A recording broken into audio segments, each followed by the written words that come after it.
ഔദ്യോഗികമായിട്ട് ആരംഭിക്കുകയാണ്.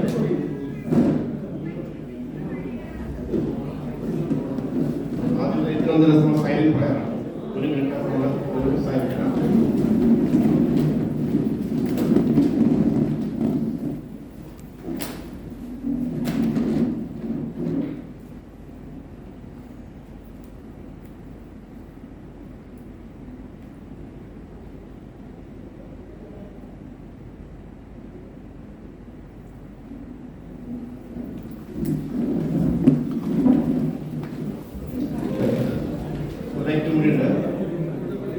നമ്മുടെ ഈ കഴിഞ്ഞ തലമുറയ്ക്ക് ശേഷം നമ്മുടെ കുട്ടിലില്ല ND രാജപ്പൻ അദ്ദേഹം അവസാന പുത്തൻകുരിശിന്റെ SD ആയിരുന്നു.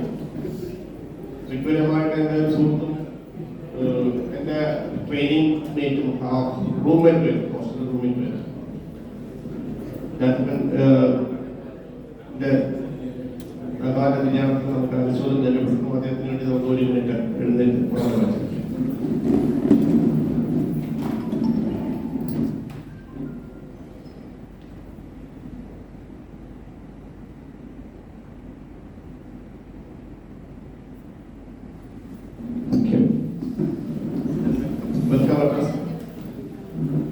വെൽക്കം പ്രസിഡന്റ് പ്രകാശ് സാറിനെ ക്ഷണിക്കും. Good morning to all. സദസ്സിലിരിക്കുന്ന പ്രമുഖരായ SNPWയുടെ അഖിലേന്ത്യാ സർക്കിൾ ബ്രാഞ്ച് തലത്തിലുള്ള നേതാക്കന്മാർ, ശ്രീ സദാശിവ സാർ, നമ്മുടെ യോഗാധ്യക്ഷനായ ശ്രീ കമലാസനൻ, ശ്രീ മോണിക്ക, സാബു വ്യാസ് പ്രകാശ്, സദസ്സിലിരിക്കുന്ന പ്രിയപ്പെട്ട സുഹൃത്തുക്കളെ, നമ്മുടെ SNPWയുടെ ഈ വർഷത്തെ ആനുവൽ ജനറൽ ബോഡിയാണ് എന്ന് നമ്മളിവിടെ സംഘടിപ്പിച്ചിരിക്കുന്നത്. പല പ്രതികൂല സാഹചര്യങ്ങൾ ഉണ്ടായിട്ടും കുറച്ചൊക്കെ അംഗങ്ങൾ, ഏതാണ്ട് ഒരു 3 അംഗങ്ങൾ എത്തിച്ചേർന്നിട്ടുണ്ട് എന്നുള്ളത് ഒരു സന്തോഷകരമായ കാര്യമാണ്. ഇതിന്റെ പ്രധാനപ്പെട്ട കാര്യമായിട്ടൊന്നും ചർച്ച ചെയ്യാനില്ല എന്ന് തോന്നിയതുകൊണ്ടാകാം നേരത്തെ നമ്മൾ വർക്ക് ചെയ്തിരുന്ന സമയത്തെ അസോസിയേഷനുകളുടെ മീറ്റിങ്ങിൽ ഇതിൽ കൂടുതൽ ആളുകൾ എത്തുമായിരുന്നു. അന്നും ഇന്നുമായിട്ടുള്ള ഒരു പ്രധാന വ്യത്യാസം, ഇന്ന് വാട്സാപ്പ് തുടങ്ങിയുള്ള ആധുനിക സൗകര്യങ്ങൾ ഉണ്ടായ സ്ഥിതിക്ക് അഖിലേന്ത്യാ തലത്തിലും സർക്കിൾ തലത്തിലും അതുപോലെ ലോക്കലായിട്ടുള്ളതുമായ എല്ലാ കാര്യങ്ങളും വളരെ പെട്ടെന്ന് തന്നെ നമ്മളുടെ കൺമുൻപിൽ മൊബൈലിലൂടെ എത്തിച്ചേരുന്നുണ്ട്. ഇവിടെ നമ്മുടെ യോഗത്തിന്റെ അധ്യക്ഷൻ ശ്രീ കമലാസനൻ എത്തിച്ചേർന്നിട്ടുണ്ട്. അദ്ദേഹത്തിന് ഞാൻ ആദ്യമായി സ്വാഗതം ആശംസിക്കുകയാണ്. നമ്മുടെ CSU പ്രസിഡന്റ് ഊർജ്ജസ്വലനായ സദാശിവ സാർ, അദ്ദേഹത്തെ പറ്റി കൂടുതലൊന്നും ഞാൻ വിവരിക്കുന്നില്ല, ഇവിടെ എല്ലാവർക്കും അറിയാവുന്ന കാര്യങ്ങളാണ്. അദ്ദേഹത്തെ യോഗത്തിലേക്ക് ഞാൻ ആത്മാർത്ഥമായി സ്വാഗതം ചെയ്യും. പിന്നെ നമ്മുടെ secretary Shri Sabu Vyas Prakash, circle organising committee മെമ്പേഴ്സായ മോണിക്ക എസ് മേലുറം, അബ്ദുൾ അസീസ് തുടങ്ങിയവർ എത്തിച്ചേർന്നിട്ടുണ്ട്. അവരെയും ഈ യോഗത്തിലേക്ക് സ്വാഗതം ചെയ്യുന്നു. ഏറ്റവും പ്രധാനമായിട്ട് നമ്മൾ ഇന്ന് ആദരിക്കാൻ തീരുമാനിച്ച 2 മഹത് വ്യക്തിത്വങ്ങളുണ്ട്. ഒന്ന് ശ്രീമതി ശ്രീകലയുടെ മോഹൻ ഗോപാലകൃഷ്ണൻ ഹരി, ലണ്ടൻ ഫിലിം സ്കൂളിൽ നിന്നും ഫിലിം മേക്കിംഗിൽ അതിപ്രശസ്തമായ വിധം പോസ്റ്റ് ഗ്രാജുവേറ്റ് ഡിഗ്രി കരസ്ഥമാക്കിയിട്ടുള്ളതാണ് അറിയാൻ കഴിഞ്ഞിട്ടുള്ളത്. ഏതായാലും അദ്ദേഹത്തിൻ്റെ ഈ വളരെ മഹത്വമേറിയ ഒരു ഇക്കാര്യത്തിൽ നമ്മുടെ SNPA അഭിമാനം കൊള്ളുകയും അദ്ദേഹത്തെ ഈ മീറ്റിങ്ങിലേക്ക് സസന്തോഷം സ്വാഗതം ചെയ്യുകയും ചെയ്യുന്നു.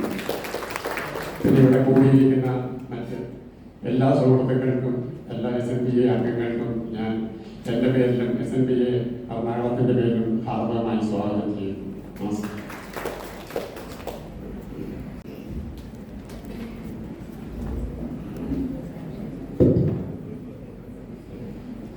ബഹുമാനപ്പെട്ട CHP president Sebastian sir, circle secretary Joseph ലൂക്കോസ്,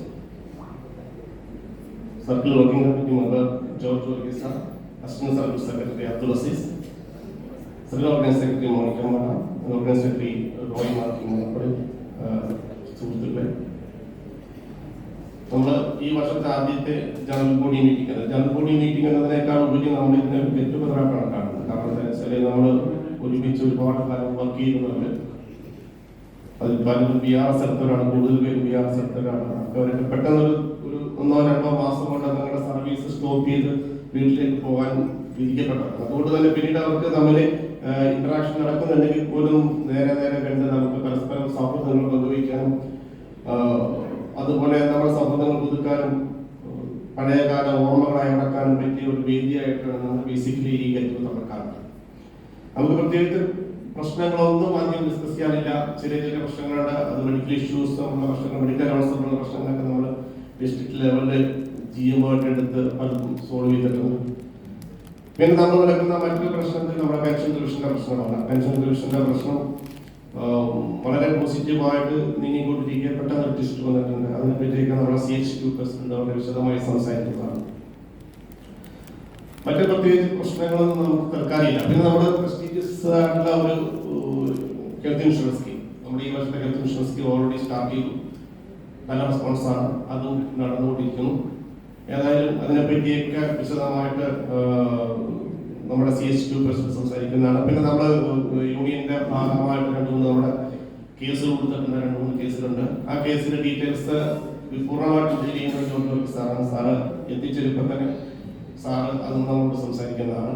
കൂടുതലായിട്ട് നമുക്കൊന്നും ഡിസ്കസ് ചെയ്യാനില്ല. ഒപ്പം തന്നെ ഇന്ന് നമ്മുടെ കൂടെ 2 പ്രധാനമായിട്ടും നമുക്കിന്ന് ചെയ്യേണ്ട കാര്യം ഒന്ന് ഫെലിസിറ്റേഷനാണ്. ഗോപി കൃഷ്ണൻ ഹരി അദ്ദേഹം എത്തിയിട്ടുണ്ട്. അദ്ദേഹത്തെ പ്രത്യേകം നമ്മൾ സ്വാഗതം ചെയ്യുകയാണ്. എല്ലാവർക്കും ഒരിക്കൽ കൂടി സമാധാനം, എല്ലാവർക്കും എല്ലാ ആശംസകളും അറിയിച്ചുകൊണ്ടിരിക്കുന്നു. Thank you. റിപ്പോർട്ട് അവതരിപ്പിക്കാനായിട്ട് സാബു സെക്രട്ടറി.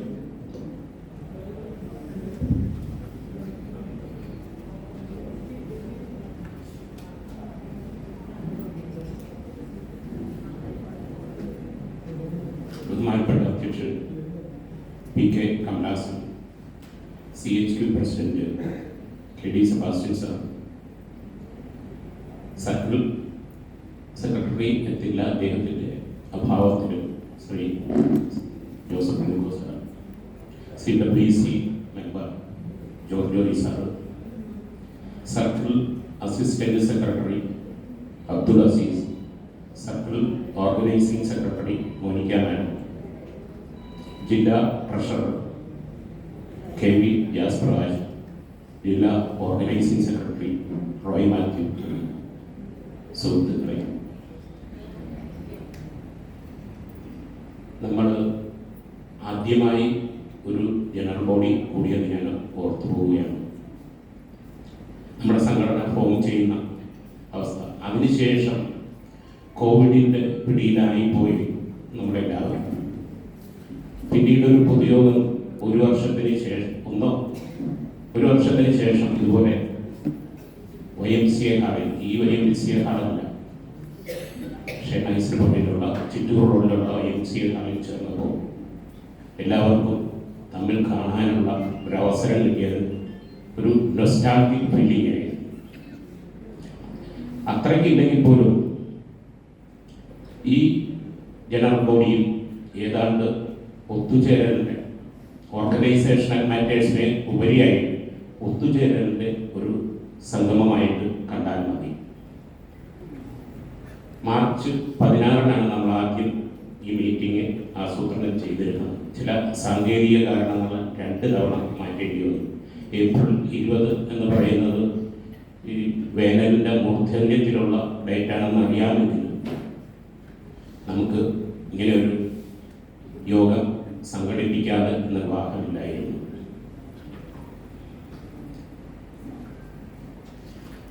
നമ്മുടെ ആനുവൽ ജനറൽ ബോഡി നടന്നത് 26/4/2023 അതിനുശേഷം ഒരു കമ്മിറ്റി കൂടി, ഒരു 14 മെമ്പേഴ്സിനെ കൂടി എക്സിക്യൂട്ടീവ് കമ്മിറ്റിയിലേക്ക് കോപ്റ്റ് ചെയ്യുകയുണ്ടായി. 2023 പിന്നെ കാര്യമായ പ്രവർത്തനങ്ങളൊന്നും ഇല്ലായിരുന്നു എന്നുള്ളതാണ് സത്യം. എന്നാൽ നമ്മുടെ സംഘടന രൂപീകരിച്ചതിന് ശേഷം ആദ്യമായി ഒരു അജിറ്റേഷണൽ പ്രോഗ്രാം ഉണ്ടായത് ആ കാലഘട്ടത്തിലായിരുന്നു, ജൂലൈ മാസത്തിൽ. നമ്മുടെ പെൻഷൻ റിവിഷൻ അകാരണമായി നീണ്ടുപോകുന്നതിനെതിരെ ജോയിന്റ് ഫോറത്തിന്റെ ഭാഗമായി നമ്മൾ അജിറ്റേഷണൽ പ്രോഗ്രാം സംഘടിപ്പിച്ചു. 6/7/2023 കരിദിനം എന്ന രീതിയിലാണ് ആദ്യം അത് നമ്മൾ ആ പ്രോഗ്രാം ആസൂത്രണം ചെയ്തത്. ജില്ലയിലെ തന്നെ പറവൂര്, അങ്കമാലി, കോതമംഗലം, മൂവാറ്റുപുഴ, തൃപ്പൂണിത്തുറ, കൊച്ചി, BSNL ഭവൻ, ഒരുപാട് കാര്യങ്ങളെ കുറിച്ച് സംസാരിക്കാനുണ്ട്. Pension revision, insurance, medical allowance, FMA പറഞ്ഞു കഴിഞ്ഞു. മെഡിക്കൽ അലവൻസും FMA ഏറെക്കുറെ സെറ്റിൽ ചെയ്ത അവസ്ഥയിലാണ്. നേരത്തെ ഞാൻ പറഞ്ഞതുപോലെ 1-2 കേസുകൾ മാത്രമേ അവശേഷിക്കുന്നുള്ളൂ. കമല മാഡത്തിന്റെ ഇതുവരെ ഉള്ളത് കൊടുത്തു, പക്ഷെ ആദ്യം 22,000 എല്ലാവർക്കും കൊടുത്തിട്ടില്ല. അത് കൊടുക്കാമെന്നാണ് മാഡം തന്നെ സെക്ഷനിൽ കോണ്ടാക്ട് ചെയ്തപ്പോൾ എത്രയും വേഗം അത് ശരിയാക്കി കൊടുക്കാമെന്ന് പറഞ്ഞിട്ടുണ്ട്. അതുപോലെയുള്ള ഒരു 2-3 കേസുകൾ മാത്രമേ അവശേഷിക്കുന്നുള്ളൂ.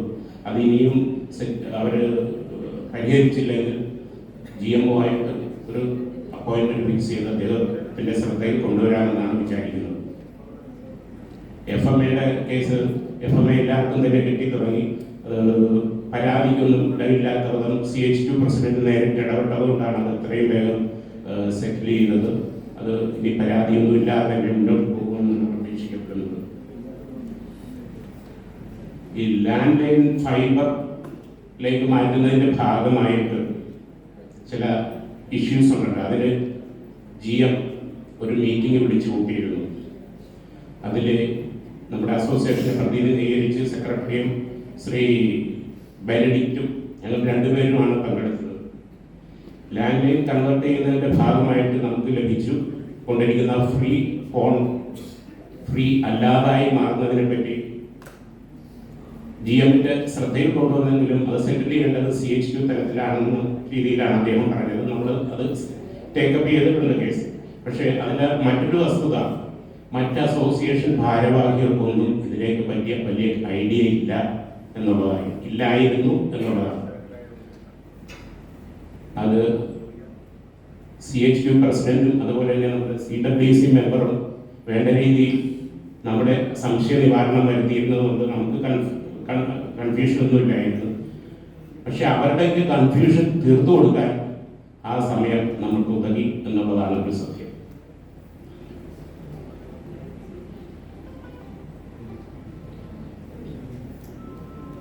നമ്മുടെ ഇൻഷുറൻസ്, ഹെൽത്ത് ഇൻഷുറൻസ് പ്രോഗ്രാം ഇത്തവണയും വളരെ വിജയകരമായിട്ട് മുന്നോട്ട് പോകുന്നു. അതിനെക്കുറിച്ച് CHQ പ്രസിഡന്റ് സംസാരിക്കും. CGHS അഭാഗിലേക്ക് മാറ്റണം എന്നുള്ള ഒരു ഇഷ്യൂ ഉണ്ട്. അതും ഉടനെയൊന്നും മാറണ്ട. അത് നമ്മുടെ അസോസിയേഷന്റെ തീരുമാനപ്രകാരം മാത്രമേ ഇത് ചെയ്യാൻ പാടുള്ളൂ എന്നുള്ള ഒരു നിർദ്ദേശമാണ് നമുക്ക് ലഭിച്ചിട്ടുള്ളത്. അജണ്ടയുടെ അടുത്തായിട്ട് CHQ പ്രസിഡന്റാണ്. അതിന് മുമ്പായിട്ട് നമുക്ക് ഒരു ചെറിയ മാറ്റം വരുത്തുന്നുണ്ട്. മാറ്റം വരുത്തുന്നതെന്ന് വെച്ചാൽ ഫെലിസിറ്റേഷൻ നടത്താമെന്ന് വിചാരിക്കുന്നത്. കാരണം വെച്ചാൽ നമ്മുടെ 2 ഡിസ്ട്രിബ്യൂഷൻ ഗസ്റ്റുകൾ 2 പേരുടെ ഉണ്ട്. അതിൽ ഗോപി കൃഷ്ണൻ ഹരി മകനായ IGM പ്ലാൻ ശ്രീല പണത്തിൻ്റെ മകൻ. അദ്ദേഹം ജസ്റ്റ് UK എത്തിയതുള്ളൂ. നമുക്കറിയാം തണുപ്പിൽ നിന്ന് ഈ ചൂടിലേക്ക് വരുമ്പോഴുണ്ടാകുന്ന പ്രശ്നങ്ങൾ, സമയകാലങ്ങളിൽ ഉണ്ടാകുന്ന പ്രശ്നങ്ങൾ, ഇതൊക്കെ ഒരുപാട് നമ്മളെ ബാധിക്കുന്നുണ്ട്. അതുകൊണ്ട് അധികം നേരം നമുക്ക് നിൽക്കുന്നത് ശരിയല്ല. അതുകൊണ്ട് ആധുനിക ചടങ്ങ് നടത്താമെന്ന് വിചാരിക്കുന്നു. ഗോപി കൃഷ്ണൻ ഹരി നമ്മൾ ഇന്ത്യയിലെ ഏറ്റവും പ്രസ്റ്റീജിയസ് ഇൻസ്റ്റിറ്റ്യൂഷനായ നാഷണൽ ഇൻസ്റ്റിറ്റ്യൂട്ട് ഓഫ് ഫിസിയോളജി എന്നുകൊണ്ട് ബാച്ചിലേഴ്സ് ഡിഗ്രി കരസ്ഥമാക്കി. അതിനുശേഷം ലണ്ടൻ ഫിലിം സ്കൂളിൽ നിന്നുള്ള പോസ്റ്റ് ഗ്രാജുവേഷൻ കഴിഞ്ഞു. അദ്ദേഹത്തിന്റെ ഡോക്യുമെന്ററി, അത് ഫിലിം, നമ്മളെ ഇൻസ്റ്റിറ്റ്യൂഷൻ ഫിലിം നമ്മളെല്ലാവരും ലിങ്കിൽ ഭൂരിപക്ഷം പേര് കണ്ടിട്ടുണ്ടായിരിക്കും. വളരെ മനോഹരമായ ഒരു ക്രാഫ്റ്റ്സ്മാൻഷിപ്പ് ആയിരുന്നത്. കാരണം ഒരുപക്ഷെ നമ്മുടെ കൂട്ടത്തിലെ ഫിലിമിനോട് ഇഷ്ടപ്പെടുന്ന പലരും 1-2 പ്രാവശ്യം അത് കണ്ടിരുന്നു. കാരണം ഒരു നല്ല ക്രാഫ്റ്റ്സ്മാൻഷിപ്പ് അതിൻ്റെ അകത്ത് കാണാം. വളരെ നല്ല ഒരു ഫ്യൂച്ചർ അദ്ദേഹത്തിന് ഉണ്ടാവട്ടെ എന്ന് നമ്മൾ ആശംസിക്കുന്നു. ഒപ്പം തന്നെ അദ്ദേഹത്തെ ആദരിക്കാൻ വേണ്ടി ഞാൻ അദ്ദേഹത്തെ വേദിയിലേക്ക് ക്ഷണിക്കുകയാണ്.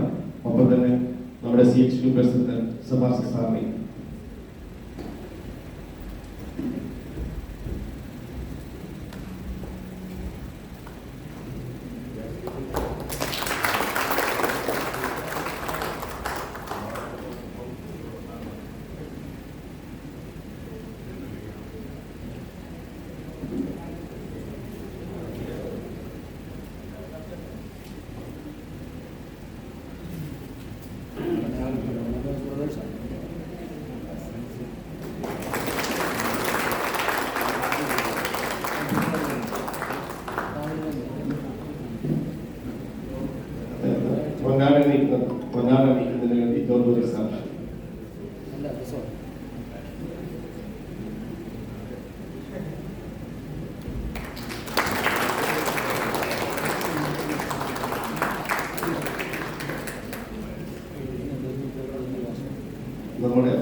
ഫ്യൂച്ചറിലേക്ക് സെലക്ട് ചെയ്തിട്ടുള്ള ഏറ്റവും അപൂർവമായ വ്യക്തിയായിരിക്കും ഗോപികൃഷ്ണൻ ഹരി.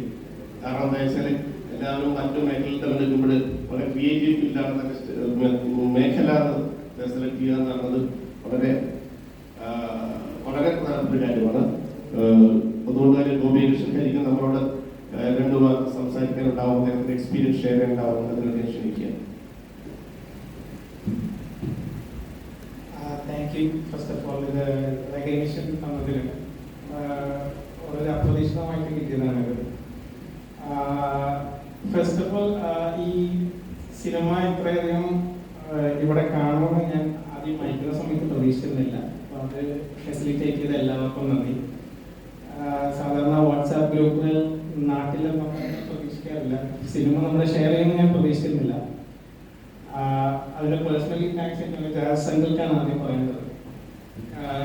എപ്പോഴും ഫാമിലിയിലും അല്ലാതെയും ഉള്ളിടത്ത് പ്രത്യേകിച്ച് നമ്മൾ ഈ പറഞ്ഞ പോലെ അത്ര പരിചിതമല്ലാത്തൊരു കോഴ്സ് എടുത്തുകൊണ്ട് ആൾക്കാർക്ക് എപ്പോഴും ആ ചോദ്യമുണ്ട്, എന്താണ് ചെയ്യുന്നത്, എന്താണ് ആക്ച്വലി പരിപാടി, പിന്നെ ഫിലിമാണെന്ന് പറയുമ്പോൾ ഫിലിം എവിടെ കാണാൻ സാധിക്കും എന്നുള്ള ചോദ്യം ഏറ്റവും കോമൺ ആയിട്ട് കേൾക്കുന്നതാണ്. അപ്പോൾ നമ്മൾ സ്റ്റുഡൻ്റായിട്ട് വരുന്ന സമയത്ത് ആ സിനിമ ഷെയർ ചെയ്യുന്നതിന് ഒരുപാട് പരിമിതികളുണ്ട്.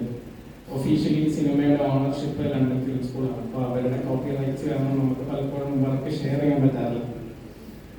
അപ്പോൾ അൺഎക്സ്പെക്റ്റഡ് ആയിട്ടാണ് ഗ്രാജുവേഷൻ സമയത്ത് എനിക്ക് തോന്നുന്നത് കോവിഡിന് ശേഷമായിരിക്കും അത് ആരംഭിച്ചത്. ഒരു online graduate showcase London film school തുടങ്ങി.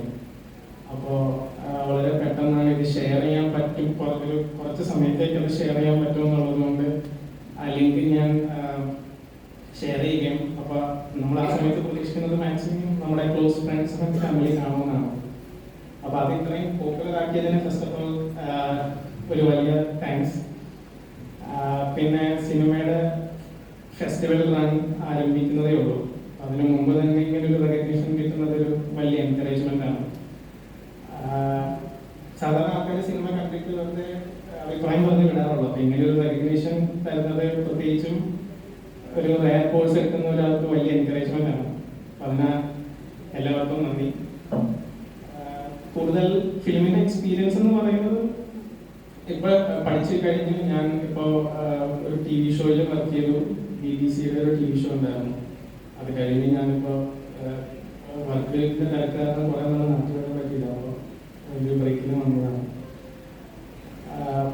ഫിലിം എടുക്കുന്ന ആൾക്കാരോട് ഞാൻ എപ്പോഴും പറയുന്നത് അത് അതിൻ്റെ ഫിലിം ഇൻസ്റ്റിറ്റ്യൂട്ട്സ് ആണെങ്കിലും ഒരുപാട് ഓപ്ഷൻസ് ഇന്നുണ്ട്. ഓൺലൈൻ പഠിക്കുന്നവരുണ്ട്. അതിൻ്റെ സാധ്യതകൾ നോക്കി ഓരോ പ്രയോറിറ്റി അനുസരിച്ച് എടുക്കുക. പൊതുവെ പുറമേ നിന്ന് നോക്കുമ്പോൾ വളരെ ഇൻസെക്യൂർ ആണെന്ന് തോന്നുന്ന ഒരു അഭിപ്രായം ഉണ്ട്. അതിൽ കുറേയൊക്കെ സത്യം ഉണ്ടെങ്കിലും അത് അകത്തോട്ട് കയറി ചെയ്യുന്നതോറും നമ്മൾ വിചാരിക്കുന്ന അത്ര പ്രശ്നമല്ല. നമുക്ക് കൈകാര്യം ചെയ്യാൻ പറ്റുന്ന ഒരുപാട് സാധ്യതകൾ അതിൻ്റെ ഉള്ളിലുണ്ട്. അത് കയറുന്നതോറും മാത്രമേ നമുക്കത് പറയാൻ പറ്റുള്ളൂ. ഇപ്പോഴും സിനിമ എന്ന് പറയുമ്പോൾ പൊതുവെ ആൾക്കാർ നാട്ടിലാണെങ്കിൽ മോഹൻലാൽ, മമ്മൂട്ടി, പൃഥ്വിരാജ് സർക്കിളിലുള്ള ചോദ്യങ്ങളാണ്. അതിനൊക്കെ അപ്പുറത്തേക്ക് ഒരുപാട് സാധ്യതകളുണ്ടെന്നും അതിൽ ഒരുപാട് മേഖലകളുണ്ടെന്നും ഒക്കെ തിരിച്ചറിയാൻ സാധിച്ചിട്ടുണ്ട്.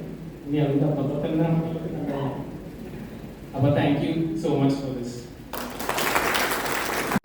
Thank you Gopikrishnan Hari. അടുത്ത നമ്മൾ ഇന്നത്തെ അടുത്ത ഗസ്റ്റ് VC ജോസഫാണ്. VC ജോസഫ് നമ്മൾ നാഷണൽ മാസ്റ്റേഴ്സ് വോളിബോൾ ടീമിന്റെ അഖിലേന്ത്യാ തലത്തിൽ നടന്ന മത്സരത്തിൽ വിന്നറായ ടീമിന്റെ മെമ്പറാണ്. അദ്ദേഹത്തെ നമ്മൾ ആദരിക്കുന്നതിന് വേണ്ടി വേദിയിലേക്ക് ക്ഷണിക്കുകയാണ്.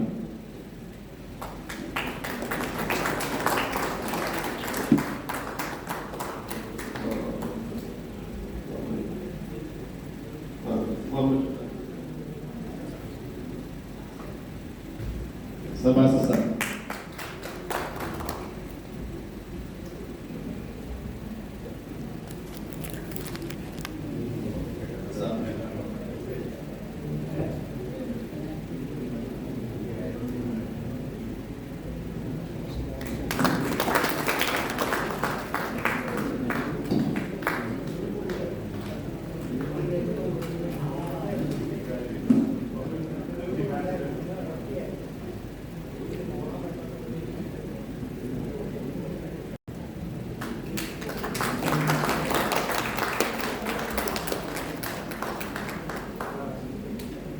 സി ജോസഫിനെ നമ്മളോട് 2 വാക്ക് സംസാരിക്കും.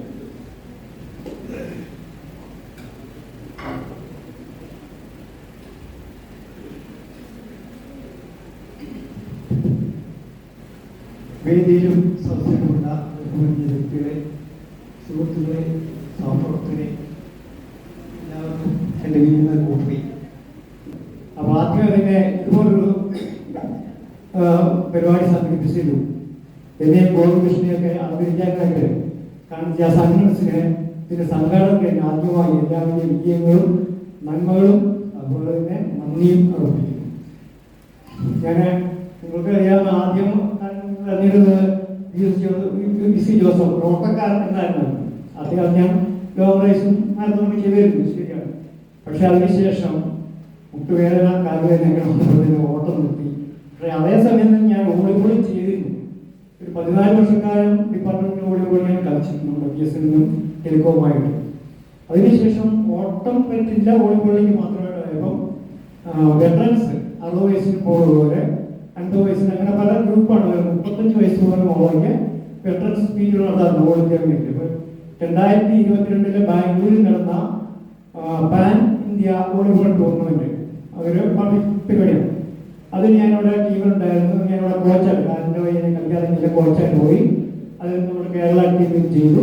അത് നിങ്ങളൊക്കെ പത്രത്തിൽ വായിച്ചിട്ടുണ്ടാവും. അതിനടുത്ത് 2022-23 നമ്മുടെ BSNL all India volleyball tournament ഗോവയിൽ നടന്നു. അപ്പോൾ എക്സ്പീരിയൻസ് ഉള്ള റെഫറീസിനെ വിളിക്കാൻ ഡിപ്പാർട്ട്മെന്റ് തീരുമാനിച്ചു. അങ്ങനെ ഹെഡ്ക്വാർട്ടേഴ്സിന്റെ എനിക്ക് ലെറ്റർ കിട്ടി. ഞാൻ ഗോവയിൽ പോയി അവിടെ റെഫർ ചെയ്തു, തിരിച്ചു. Thank you Shri V C. Joseph. റിട്ടയർമെന്റിന് ശേഷം ആക്റ്റീവായിട്ട് ഇങ്ങനെ നിൽക്കുന്നതിന് പ്രത്യേകം നമ്മൾ അഭിനന്ദിക്കണം. എല്ലാവിധ ആശംസകൾ അറിയിക്കുന്നു.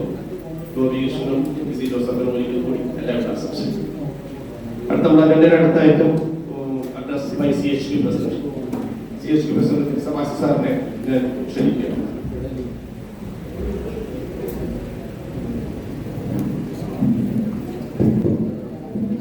നമ്മുടെ DC ബേബി മുമ്പിലോട്ടുള്ള ഈ കസേരയിലൊന്ന് ഇരുന്നാൽ ഉപകാരമാണ്. ഇടയ്ക്ക് സീറ്റുകൾ കാലി ഇടാതിരിക്കുന്നത് നല്ലതാണ്. കാരണം ഫോട്ടോഗ്രാഫ്സൊക്കെ നമുക്ക് വളരെ മനോഹരമായിട്ട് കിട്ടണമെങ്കിൽ എല്ലാവരും 4 സീറ്റുകൾ ഫ്രണ്ടിൽ കയറി ഓക്യുപ്പൈ ചെയ്താൽ നന്നായിരിക്കും. ബാക്കിലിരിക്കുന്നവരോ please come to the front, please please please.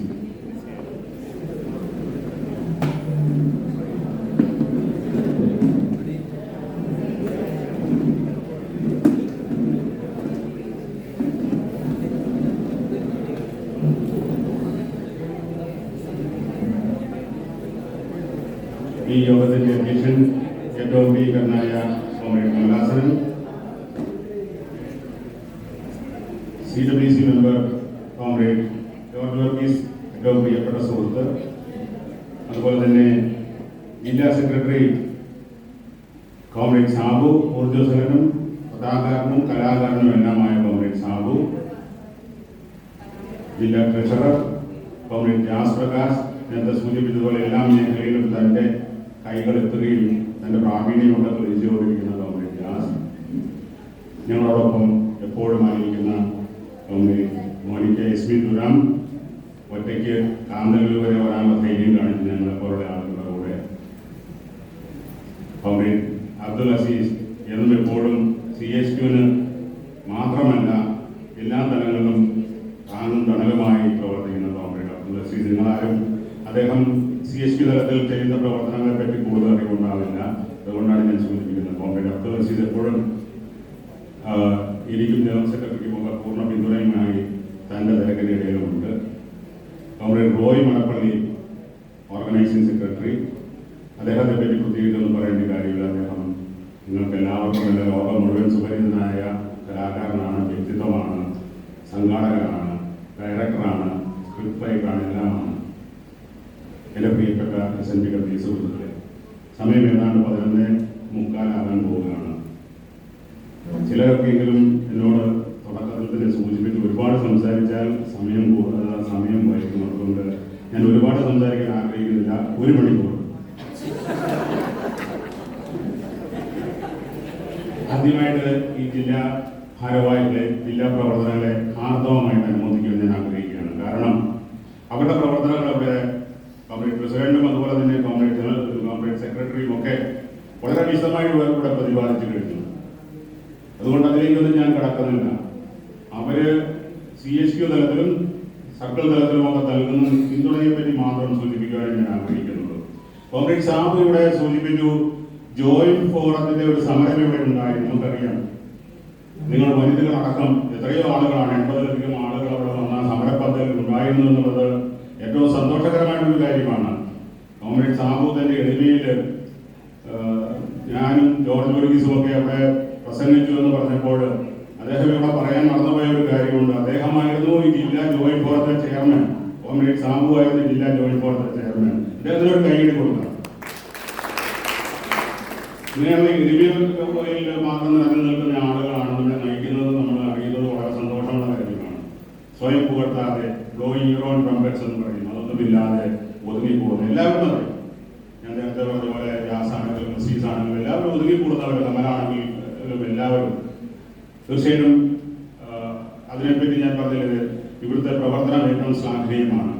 മറ്റൊരു കാര്യം സൂചിപ്പിക്കാൻ ഞാൻ ആഗ്രഹിക്കുന്നത്, ഇതുപോലൊരു ജനറൽ ബോഡി നടന്നിട്ട് ഒരു മാസമായി മറ്റുള്ള പല പരിപാടികളും നമ്മളൊന്ന് സംസാരിക്കുമ്പോൾ സംഘടനാ കാര്യങ്ങളെ പറ്റിയോ സംഘടനാ വിഷയങ്ങളെ പറ്റിയോ ഒന്നും സംസാരിക്കാൻ സാഹചര്യമില്ല, അല്ലെങ്കിൽ ഞങ്ങൾ തന്നെ മുതിരാറില്ല. കാരണം നിങ്ങൾ പല പല സന്തോഷവേളകളിലായിരിക്കുമ്പോൾ കൂടുതൽ സമയം പ്രസംഗിച്ച് പോരടിപ്പിക്കുന്നതിന് അർത്ഥമില്ല എന്ന് മനസ്സിലാക്കിയിട്ടുണ്ട്. അപ്പൊ ഏതാണ്ട് ഒരു വർഷത്തിന് ശേഷമാണ് ഒരുപക്ഷെ സംഘടനാ വിഷയമായിട്ട് ഞാനും ജോർജ് വർഗീസും ഒക്കെ നിങ്ങളുടെ മുമ്പിൽ ഉണ്ടാവുക. അതുകൊണ്ട് സദയം ക്ഷമിക്കണം, അല്പം കാര്യങ്ങൾ പറയാതിരിക്കാൻ നിവൃത്തിയില്ല. നമുക്കറിയാം, അല്ലെങ്കിൽ തന്നെ ആരും ഞാനൊരു വലിയ സന്തോഷ വാർത്ത എറണാകുളത്തെ സംബന്ധിച്ചിടത്തോളം അറിയിക്കുവാനും പ്രഖ്യാപിക്കുവാനും ഞാൻ ആഗ്രഹിക്കുകയാണ്. ഈ വർഷമല്ല, നമ്മുടെ ആദ്യത്തെ അഖിലേന്ത്യാ കോൺഫറൻസ് എറണാകുളത്ത് വെച്ച് സെപ്റ്റംബർ മാസത്തിൽ നടത്താൻ തീരുമാനിച്ചിരിക്കുന്നു. ഒന്ന് കൈയടിക്കാൻ. നമുക്ക് എറണാകുളത്തെ അഖിലേന്ത്യാ സമ്മേളനം അഖിലേന്ത്യാ സമ്മേളനം പിടിവലിയൊക്കെ ഉണ്ടായിട്ടും എറണാകുളത്ത് വെച്ച് നടത്താൻ തീരുമാനിച്ചിരിക്കുന്നു. അത് സെപ്റ്റംബർ 25-26 ഇപ്പോഴുള്ള തീയതികളിലും ഒരുപക്ഷെ 23-24 പ്രീപോൺ ചെയ്യാനുള്ള ഒരു ചിന്ത എന്റെ മനസ്സിലുണ്ട്. ഏതായാലും അത് മറ്റുള്ളവരുമൊക്കെ ആലോചിച്ചിട്ട് ചെയ്യുന്ന ഒരു കാര്യമാണ്. ഏതായാലും സെപ്റ്റംബർ 23-24 അല്ലെങ്കിൽ 25-26 നമ്മുടെ അഖിലേന്ത്യാ സമ്മേളനം ഉണ്ടാകും. ഈ അഖിലേന്ത്യാ സമ്മേളനം വളരെ വിജയകരമായി നടത്തുവാൻ നമുക്ക് ബാധ്യതയുണ്ട്.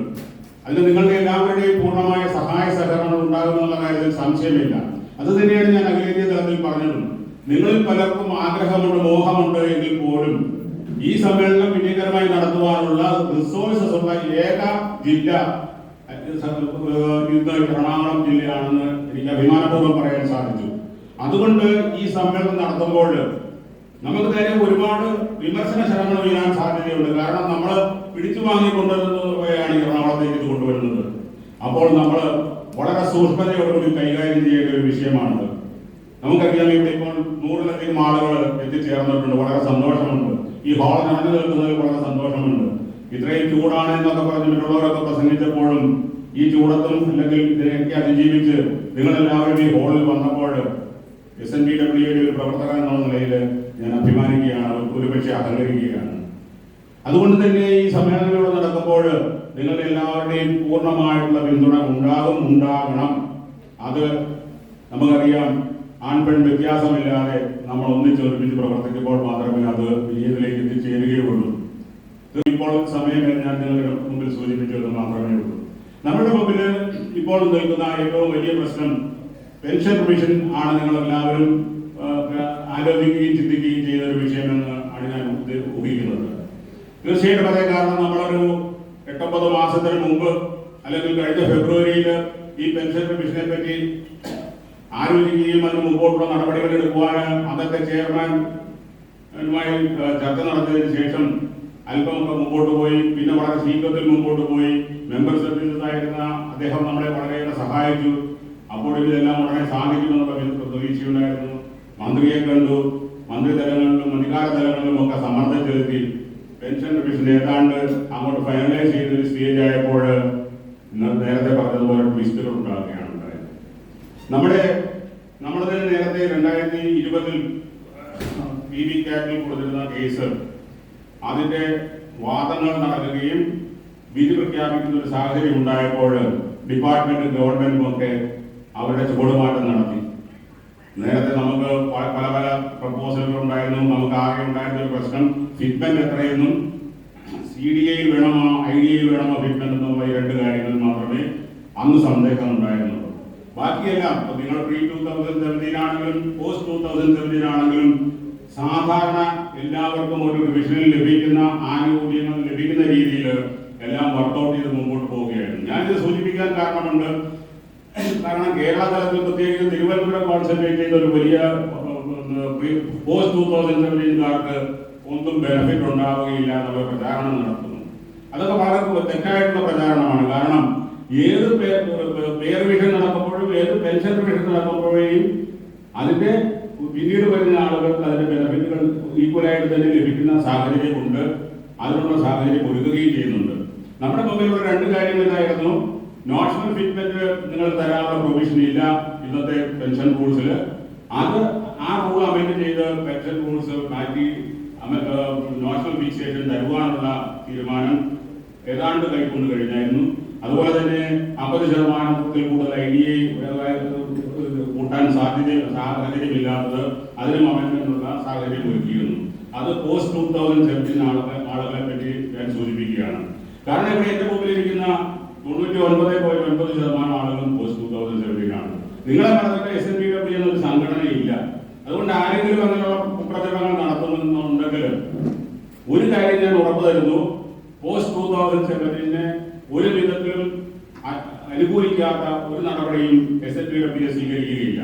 കാരണം കേരളത്തിൽ മാത്രമല്ല അഖിലേന്ത്യാ തലത്തിലാണെങ്കിലും നമ്മുടെ സ്ട്രെങ്ത് മുഴുവൻ post-2017 അല്ലെങ്കിൽ VR എടുത്തിട്ടുള്ള ആളുകളാണ്.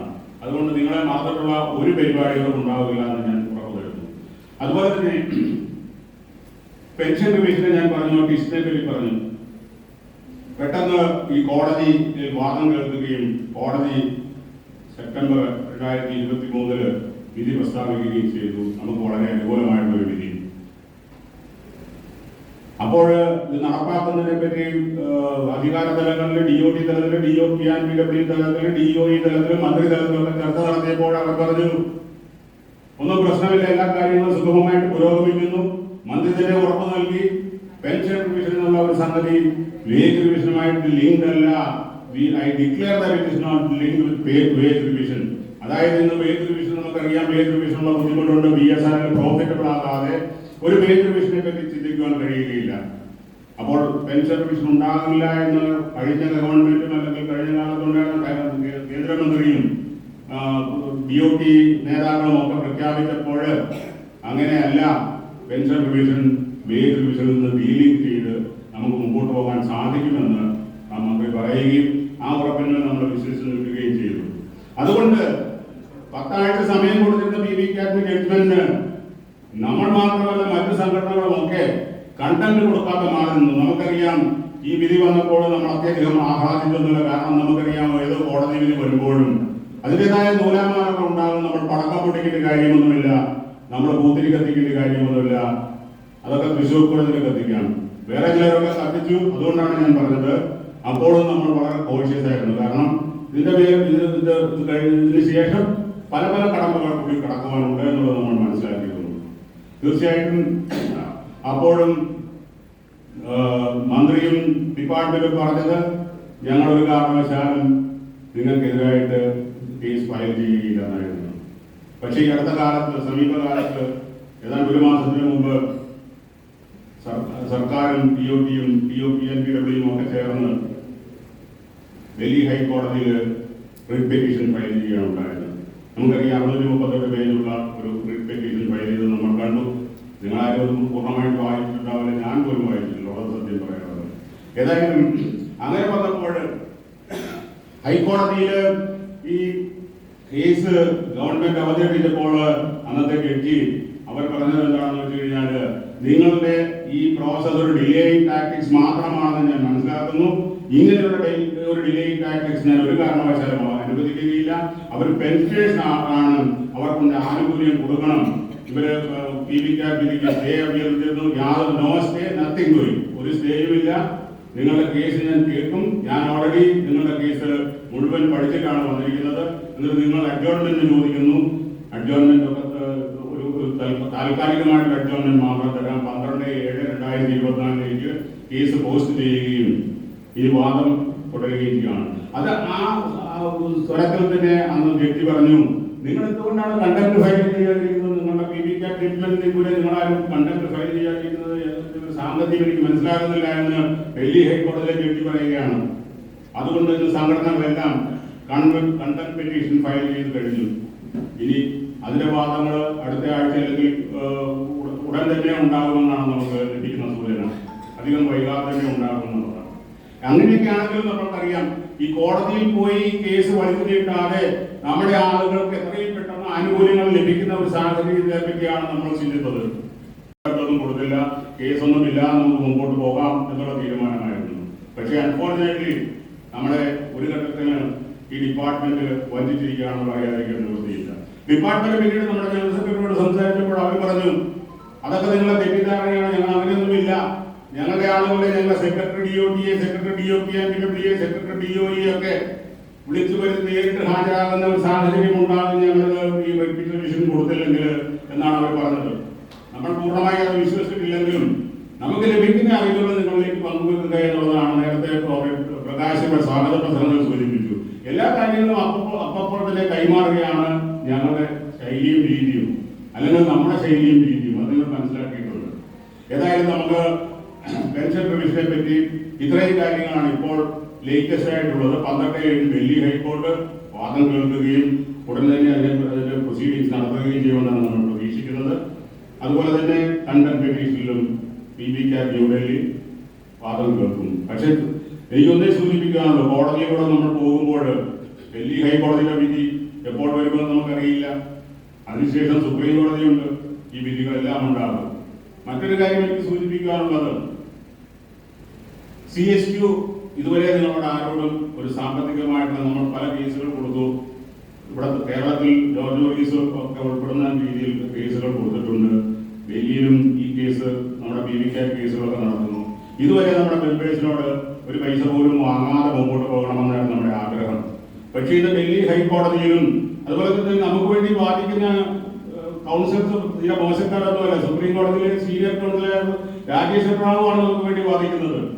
അവർക്കൊക്കെ നമ്മൾ ഫീസ് കൊടുക്കണമെങ്കിൽ മണിക്കൂർ കണക്കിനുള്ള ഫീസ് കൊടുക്കണം. അവരൊക്കെ നമ്മളോട് വളരെ ആനുകൂല്യം കാണിക്കുന്നതുകൊണ്ട് അത്രയും ഒന്നും ഭാരിച്ച ഫീസ് അല്ല. എന്നിരുന്നാൽ പോലും നമ്മുടെ ലീഗൽ ഫണ്ടിലേക്ക് നമുക്ക് അധികം സാമ്പത്തിക ഭദ്രതയില്ല എന്നുള്ള കാര്യം സൂചിപ്പിക്കാൻ ഞാൻ ആഗ്രഹിക്കുകയാണ്. CSQൽ നിന്ന് ലഭിക്കുന്ന ഈ കോട്ടയല്ലാതെ മറ്റൊന്നും ലഭിക്കാനില്ല. തീർച്ചയായിട്ടും അതുകൊണ്ട് ഒരുപക്ഷെ ഒരു 300 രൂപ ഒരു നിങ്ങളോടൊക്കെ സഹായമായി ചോദിക്കുവാനുള്ള ഒരു സാഹചര്യം ഇന്ന് CSQനുണ്ട്.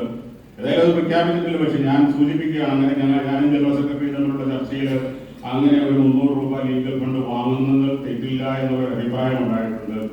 നിങ്ങളാരും എറണാകുളത്തുള്ളവരാരും അത് മണിക്കാണിക്കുമെന്ന് എനിക്ക് യാതൊരു ചിന്തയുമില്ല. നിങ്ങളോട് ഞാൻ മുൻകൂർ അറിയിച്ചത് മാത്രമേ ഉള്ളൂ. വരുമ്പോൾ അത് കൊടുക്കുക. അതുപോലെ തന്നെ കോൺഫറൻസിന് കേരള സർക്കിൾ കോൺഫറൻസിലും ഈ അഖിലേന്ത്യാ കോൺഫറൻസിനോട് കൂടി അല്ലെങ്കിൽ അതിനോട് ചേർന്ന് നടത്തുവാനാണ് നമ്മൾ ഉദ്ദേശിക്കുന്നത്. കാരണം 2 വെന്യൂ വെക്കുകയും 2 പ്രാവശ്യങ്ങളൊക്കെ നടത്തുകയും ചെയ്യാതെ ഈ കേരള സർക്കിൾ കോൺഫറൻസും അഖിലേന്ത്യാ കോൺഫറൻസും ഒന്ന് 23 ആണെങ്കിൽ മറ്റേത് 24 വെച്ച് അങ്ങനെ മുമ്പോട്ട് പോകാനുള്ള ആഗ്രഹമുണ്ട്. ഈ സർക്കിൾ കോൺഫറൻസ് ആണെങ്കിലും പുതിയ കോൺസ്റ്റിറ്റ്യൂഷൻ അനുസരിച്ച് 100 രൂപ പെർ മെമ്പർ കോൺഫറൻസ് ഫണ്ടിലേക്ക് കോൺഫറൻസിന് വേണ്ടി നടത്തിപ്പിന് വേണ്ടി കളക്ട് ചെയ്യാനുള്ള തീരുമാനമുണ്ട്. അതുപോലെ തന്നെ അഖിലേന്ത്യാ കോൺഫറൻസിനും 100 രൂപ. അപ്പൊ മൊത്തമായിട്ട് ഭാരവാഹികൾ ജാസ്പ്രകാശും സാബും കമലും ഒക്കെ ശ്രദ്ധിക്കുമെന്ന് വിചാരിക്കുന്നത് 500 രൂപ ഒരുപക്ഷെ ഇവരുടെ കയ്യിൽ നിന്നൊക്കെ പിടിച്ചു മേടിക്കേണ്ടി വരും. സങ്കടമുണ്ട്. ഞങ്ങൾ കരഞ്ഞോട്ടാ മേടിക്കുന്നവരുണ്ടോ, കാരണം നിവൃത്തിയില്ലാത്തതുകൊണ്ട് എങ്ങനെയെങ്കിലൊക്കെ കാര്യങ്ങൾ നടത്തണം. അതുകൊണ്ട് ദയവായി ക്ഷമിക്കണം. നിങ്ങളോടുള്ള പൂർണ്ണമായ അപ്പോളജിയോടുകൂടി ഇവർക്ക് വേണ്ടി ഞാൻ നിങ്ങളുടെ മുമ്പിൽ നിൽക്കുകയാണ്. നിങ്ങളൊരു മടിയും കൂടാതെ അതൊക്കെ കൊടുക്കണം. പിന്നെ ഇപ്പോൾ പുതുതായിട്ട് കടന്നിട്ടുള്ള മറ്റൊരു വിഷയം CGHSഉം ആഭായും തമ്മിലുള്ള ലിങ്കിങ്ങാണ്. നിങ്ങൾക്കറിയാം, ഈ ആഭായം എന്ന് പറയുന്നത് പോവർട്ടി ലൈനിൽ മികവായിട്ടുള്ള ഒരു ജനവിഭാഗത്തിന് വേണ്ടി പ്രൈം മിനിസ്റ്റർ രൂപകൽപ്പന ചെയ്തിട്ടുള്ള ഒരു പദ്ധതിയാണ്. അതായത് 2,40,000 രൂപ വാർഷിക വരുമാനത്തിൽ താഴെയുള്ള ആളുകൾക്ക് വേണ്ടി ഗവൺമെന്റ് ഹോസ്പിറ്റൽസിലും ഏതാനും ചെറിയ പ്രൈവറ്റ് ക്ലിനിക്കിലും മാത്രം ചികിത്സിക്കാൻ പറ്റുന്ന ഒരു സ്കീമാണ് ആഭ സ്കീം. നമ്മൾ CGHS സ്കീമിലേക്ക് നമ്മളൊക്കെ പോയത് 1,20,000 അല്ലെങ്കിൽ മിനിമം 72,000 രൂപ കൊടുത്തിട്ടാണ്. ആരുടെ കയ്യിൽ നിന്നും കൊടുക്കുന്നതല്ല, ഗവൺമെന്റിലേക്ക് നമ്മൾ ഈ തുക അടച്ചിട്ടാണ്. ഈ തുക അടയ്ക്കാനുള്ള കാരണം എന്താ? നമ്മൾ നമ്മുടേതായ ഏറ്റവും അട്രാക്റ്റീവായിട്ടുള്ള BSNMR സ്കീം സറണ്ടർ ചെയ്തു. അതുമാത്രമല്ല, നമുക്കിവിടെ വലിയ ഓഫറായിരുന്നു ഉണ്ടായിരുന്നത്. ഈ CGHSലേക്ക് ചേരണമെന്ന് നിങ്ങളെ പലരെയും ഞാൻ തന്നെ ആഹ്വാനം ചെയ്തിട്ടുണ്ട്. ഇന്നിപ്പോൾ ഇത് ആഭായിലേക്ക് ലിങ്ക് ചെയ്യുമ്പോൾ അല്ലെങ്കിൽ ആഭായിൽ ID എടുക്കുമ്പോൾ അവർ പറയുന്നത് ഇത് ഒരു പാൻ ഇന്ത്യ ഹെൽത്ത് ഡേറ്റ ഉണ്ടാക്കാൻ വേണ്ടി മാത്രമാണ്, നിങ്ങളെ ആരെയും ഇതുകൊണ്ട് യാതൊരു കാരണവശാലും ബാധിക്കുന്നില്ല എന്ന് പറയുമ്പോഴും അതിന്റെ പിന്നിൽ ഒരു ഒളിച്ചുകളി നമ്മൾ കാണുന്നുണ്ട്. അതുകൊണ്ട് തന്നെ നമ്മുടെ സംഘടന മാത്രമല്ല, ഇപ്പോൾ CPWA ഒരു സംഘടനയുണ്ട്, അഖിലേന്ത്യാ തലത്തിൽ പ്രവർത്തിക്കുന്ന. കാരണം നമ്മൾ BSNL ആളുകൾ വളരെ കുറവാണ്. മിനിസ്ക്യൂൾ പോർഷൻ മാത്രമേ ഉള്ളൂ CGHSന്റെ ബെനിഫിഷ്യറീസ്. ഇത് കേന്ദ്ര ഗവൺമെന്റിന്റെ സകല ആളുകൾ വർക്കിംഗ് ആൻഡ് റിട്ടയർഡ് എംപ്ലോയീസിന് വേണ്ടിയിട്ടുള്ള ഒരു സ്കീമാണ് CGHS. എല്ലാ സംഘടനകളും രംഗത്തിറങ്ങിയിട്ടുണ്ട്. ഇപ്പോൾ അതിലും CPWAയുടെ TK ദാമോദരനാണ് ജനറൽ സെക്രട്ടറി. നമ്മുടെ ജനറൽ സെക്രട്ടറി പിന്നെ കഴിഞ്ഞ ദിവസം അപ്രോച്ച് ചെയ്തിരുന്നു. അടുത്ത ദിവസം അദ്ദേഹം ചെന്നൈയിൽ നിന്നാണ് പ്രവർത്തിക്കുന്നത്. ഞാൻ ഡൽഹിയിലേക്ക് വരുന്നു, നമുക്ക് കേസ് കൊടുക്കണം, അപ്പോൾ നിങ്ങളും കൂടെ ഉണ്ടാകണം എന്ന് പറഞ്ഞു. തീർച്ചയായിട്ടും ഞങ്ങൾ കൂടെ ഉണ്ടാകും. അപ്പോൾ നമ്മുടെ ജനറൽ സെക്രട്ടറി പറഞ്ഞ ഭാരിച്ച ഒരു ചിലവ് വഹിക്കാനുള്ള സ്ഥിതി ഇപ്പോൾ ഇല്ല. അതിനോട് ആസ്തി ഫോർ ഇനി എക്സ്പെൻഡിച്ചർ എന്നാണ് അദ്ദേഹം മറുപടി പറഞ്ഞതെങ്കിലും SNPWA അതിൻ്റെതായ അഭിമാനത്തിൽ നിലകൊണ്ടേ പറ്റുള്ളൂ. അതുകൊണ്ട് നമ്മൾ നമ്മുടേതായ ഒരു പ്രൊപ്പോർഷനേറ്റ് എമൗണ്ട് അതിന് കൊടുക്കും, കേസ് കൊടുത്ത് മുമ്പോട്ട് പോകും. ഈ CGHSന്റെ മറ്റൊരു വിഷയം എന്താണെന്ന് വെച്ച് കഴിഞ്ഞാൽ, ഇപ്പോൾ പുതിയ പ്രപ്പോസലാണ് പബ്ലിക് പ്രൈവറ്റ് പാർട്ട്ണർഷിപ്പ് PPP എന്നുള്ള പുതിയ സ്കീം. ഈ പബ്ലിക് പ്രൈവറ്റ് പാർട്ട്ണർഷിപ്പ് വരുമ്പോൾ ഈ അദാനിയും അംബാനിയും ഒക്കെ അതൊക്കെ അടിച്ചു മാറ്റിക്കൊണ്ടുപോയി നമുക്കുള്ള ആനുകൂല്യങ്ങളൊക്കെ ഇല്ലാതെ അതെല്ലാം കുറച്ചു കൊണ്ടുപോകാൻ അവരുടെ ലാഭത്തിനാണ് വേണ്ടിയിട്ടുള്ള പരിപാടികളായിരിക്കും ഉണ്ടാകുക. അതുകൊണ്ട് ഈ പബ്ലിക് പ്രൈവറ്റ് പാർട്ട്ണർഷിപ്പിനും നമ്മൾ പൂർണ്ണമായിട്ട് എതിരാണ്. അപ്പോൾ കോടതിയിൽ കേസ് ഫയൽ ചെയ്യുമ്പോൾ ഒന്ന് അംബാനിയും മറ്റേ PPP ഇതൊക്കെ എതിരായിട്ട് നമ്മൾ തീർച്ചയായിട്ടും കേസ് ഫയൽ ചെയ്യുന്നതാണ്. അതിനുള്ള തീരുമാനമായി കഴിഞ്ഞു. അപ്പോൾ CGHSന്റെ മറ്റു കാര്യങ്ങളൊന്നും കൂടുതലായിട്ടൊന്നും എനിക്ക് സൂചിപ്പിക്കുവാനില്ല. ഹെൽത്ത് ഇൻഷുറൻസ് സ്കീം നിങ്ങൾക്കൊക്കെ അറിയാം. നമ്മളിവിടെ ആരംഭിച്ചു റിട്ടയർഡ് മെമ്പേഴ്സിനായി ആദ്യമായിട്ടും അവസാനമായിട്ടും SNPWA മാത്രമാണ് ഈ ഒരു ഹെൽത്ത് ഇൻഷുറൻസ് സ്കീം നടപ്പാക്കി വരുന്നത്. ഇത് വളരെ വിജയകരമായി നടപ്പാക്കി വരികയായിരുന്നു. പക്ഷെ ഒരുപക്ഷെ നമ്മുടെ കണ്ടീഷൻസ് വളരെ ടൂ ലിബറലാണ്. നമ്മൾ എല്ലാവരോടും സോഫ്റ്റ് കോർണറാണ്, എല്ലാവർക്കും ആനുകൂല്യം ലഭിക്കട്ടെ എന്നുള്ള ആഗ്രഹത്തിൽ ഒരു റെസ്ട്രിക്ഷൻസും വെക്കാതെ ചോദിക്കുന്നവർക്കൊക്കെ കൊടുത്തുകൊണ്ടിരുന്നത് കൊണ്ട് നമുക്ക് ഈ കഴിഞ്ഞ 3 വർഷം നമ്മൾ എല്ലാ വർഷവും നഷ്ടം. ചിലരുടെ ഗ്രൂപ്പിൽ ചോദിക്കുന്നു, എങ്ങനെയാണ് നിങ്ങൾ ഈ നഷ്ടം എന്ന് പറയുന്നത്, ആരെങ്കിലും നഷ്ടം സഹിച്ച് ഞങ്ങൾക്ക് കാശ് തരുമോ എന്ന്. നിങ്ങളുടെ മുമ്പിൽ കണക്കുകൾ പറയുന്നതിൽ എനിക്ക് യാതൊരു ബുദ്ധിമുട്ടില്ല. കഴിഞ്ഞ വർഷം നമ്മൾ 4 കോടി രൂപയാണ് ഇൻഷുറൻസിലേക്ക് അടച്ചത്, -18+ GST. ഈ 18+ GST 18% GST goes to the government. അതുകൊണ്ട് ഇൻഷുറൻസ് കമ്പനി അതിന്റെ പാർട്ടായിട്ട് കണക്ക് കൂട്ടുകയില്ല. ഏതാണ്ട് 4 കോടി രൂപ നമ്മൾ ഇൻഷുറൻസ് കമ്പനിക്ക് കൊടുത്തപ്പോൾ നമ്മുടെ ക്ലെയിം 5,75,00,000 രൂപയായിരുന്നു. നമ്മുടെ ആളുകളുടെ ക്ലെയിം 5,75,00,000. സോ ഓൾമോസ്റ്റ് 1.75 crores അവിടെ നഷ്ടം സംഭവിച്ചു. സംഭവിച്ചതിനെ പറ്റി നമുക്ക് ദുഃഖമില്ല. പക്ഷേ അടുത്ത വർഷത്തെ പ്രീമിയം ഇടുമ്പോൾ ഇവർ ഈ ക്ലെയിം റേഷ്യോ എന്നുള്ളൊരു ക്ലെയിം റേഷ്യോ ഉണ്ട്, അല്ലെങ്കിൽ ഔട്ട്ഫ്ലോ. ഈ ഔട്ട്ഫ്ലോ ആണ് അവർ നോക്കുന്നത്. ഒരാളെ എന്തുമാത്രം പൈസ ഉപയോഗിച്ചു, എന്തുമാത്രം പൈസ മുന്നോട്ട് വന്നു. അതിന്റെ മിനിമം 10% ഇൻക്രീസ്. ഞാനിത് കണക്കുകൾ നിങ്ങളുടെ സൂചിപ്പിക്കുന്നതിനെ പറ്റി അറിയാൻ വേണ്ടിയിട്ട് മാത്രമാണ്. അങ്ങനെ വരുമ്പോൾ നമുക്ക് തന്നെ ഒരു 7,97,00,000 രൂപ പ്ലസ് GST ഈ വർഷം അടയ്ക്കണമെന്നുള്ളതാണ് നമുക്ക് തന്ന ഫിഗർ. 7,97,00,000 രൂപ. ആരും നമ്മളുടെ ഈ സ്കീം എടുക്കാൻ തയ്യാറല്ല. നമ്മൾ PSUവിനെ മാത്രമേ കൊടുക്കുള്ളൂ എന്നുള്ള അഭിമാനത്തോടുകൂടി ഉറച്ചു നിന്നെങ്കിലും ആരും എടുക്കാൻ തയ്യാറാകാത്ത സാഹചര്യത്തിൽ ഈവൻ സ്റ്റാർ ഹെൽത്തിനെ വരെ അപ്രോച്ച് ചെയ്തെന്നുള്ള ഷെയിംഫുൾ ആയിട്ടുള്ള കാര്യം ഞാൻ നിങ്ങളുടെ മുമ്പിൽ ഏറ്റു പറയാൻ ആഗ്രഹിക്കുകയാണ്.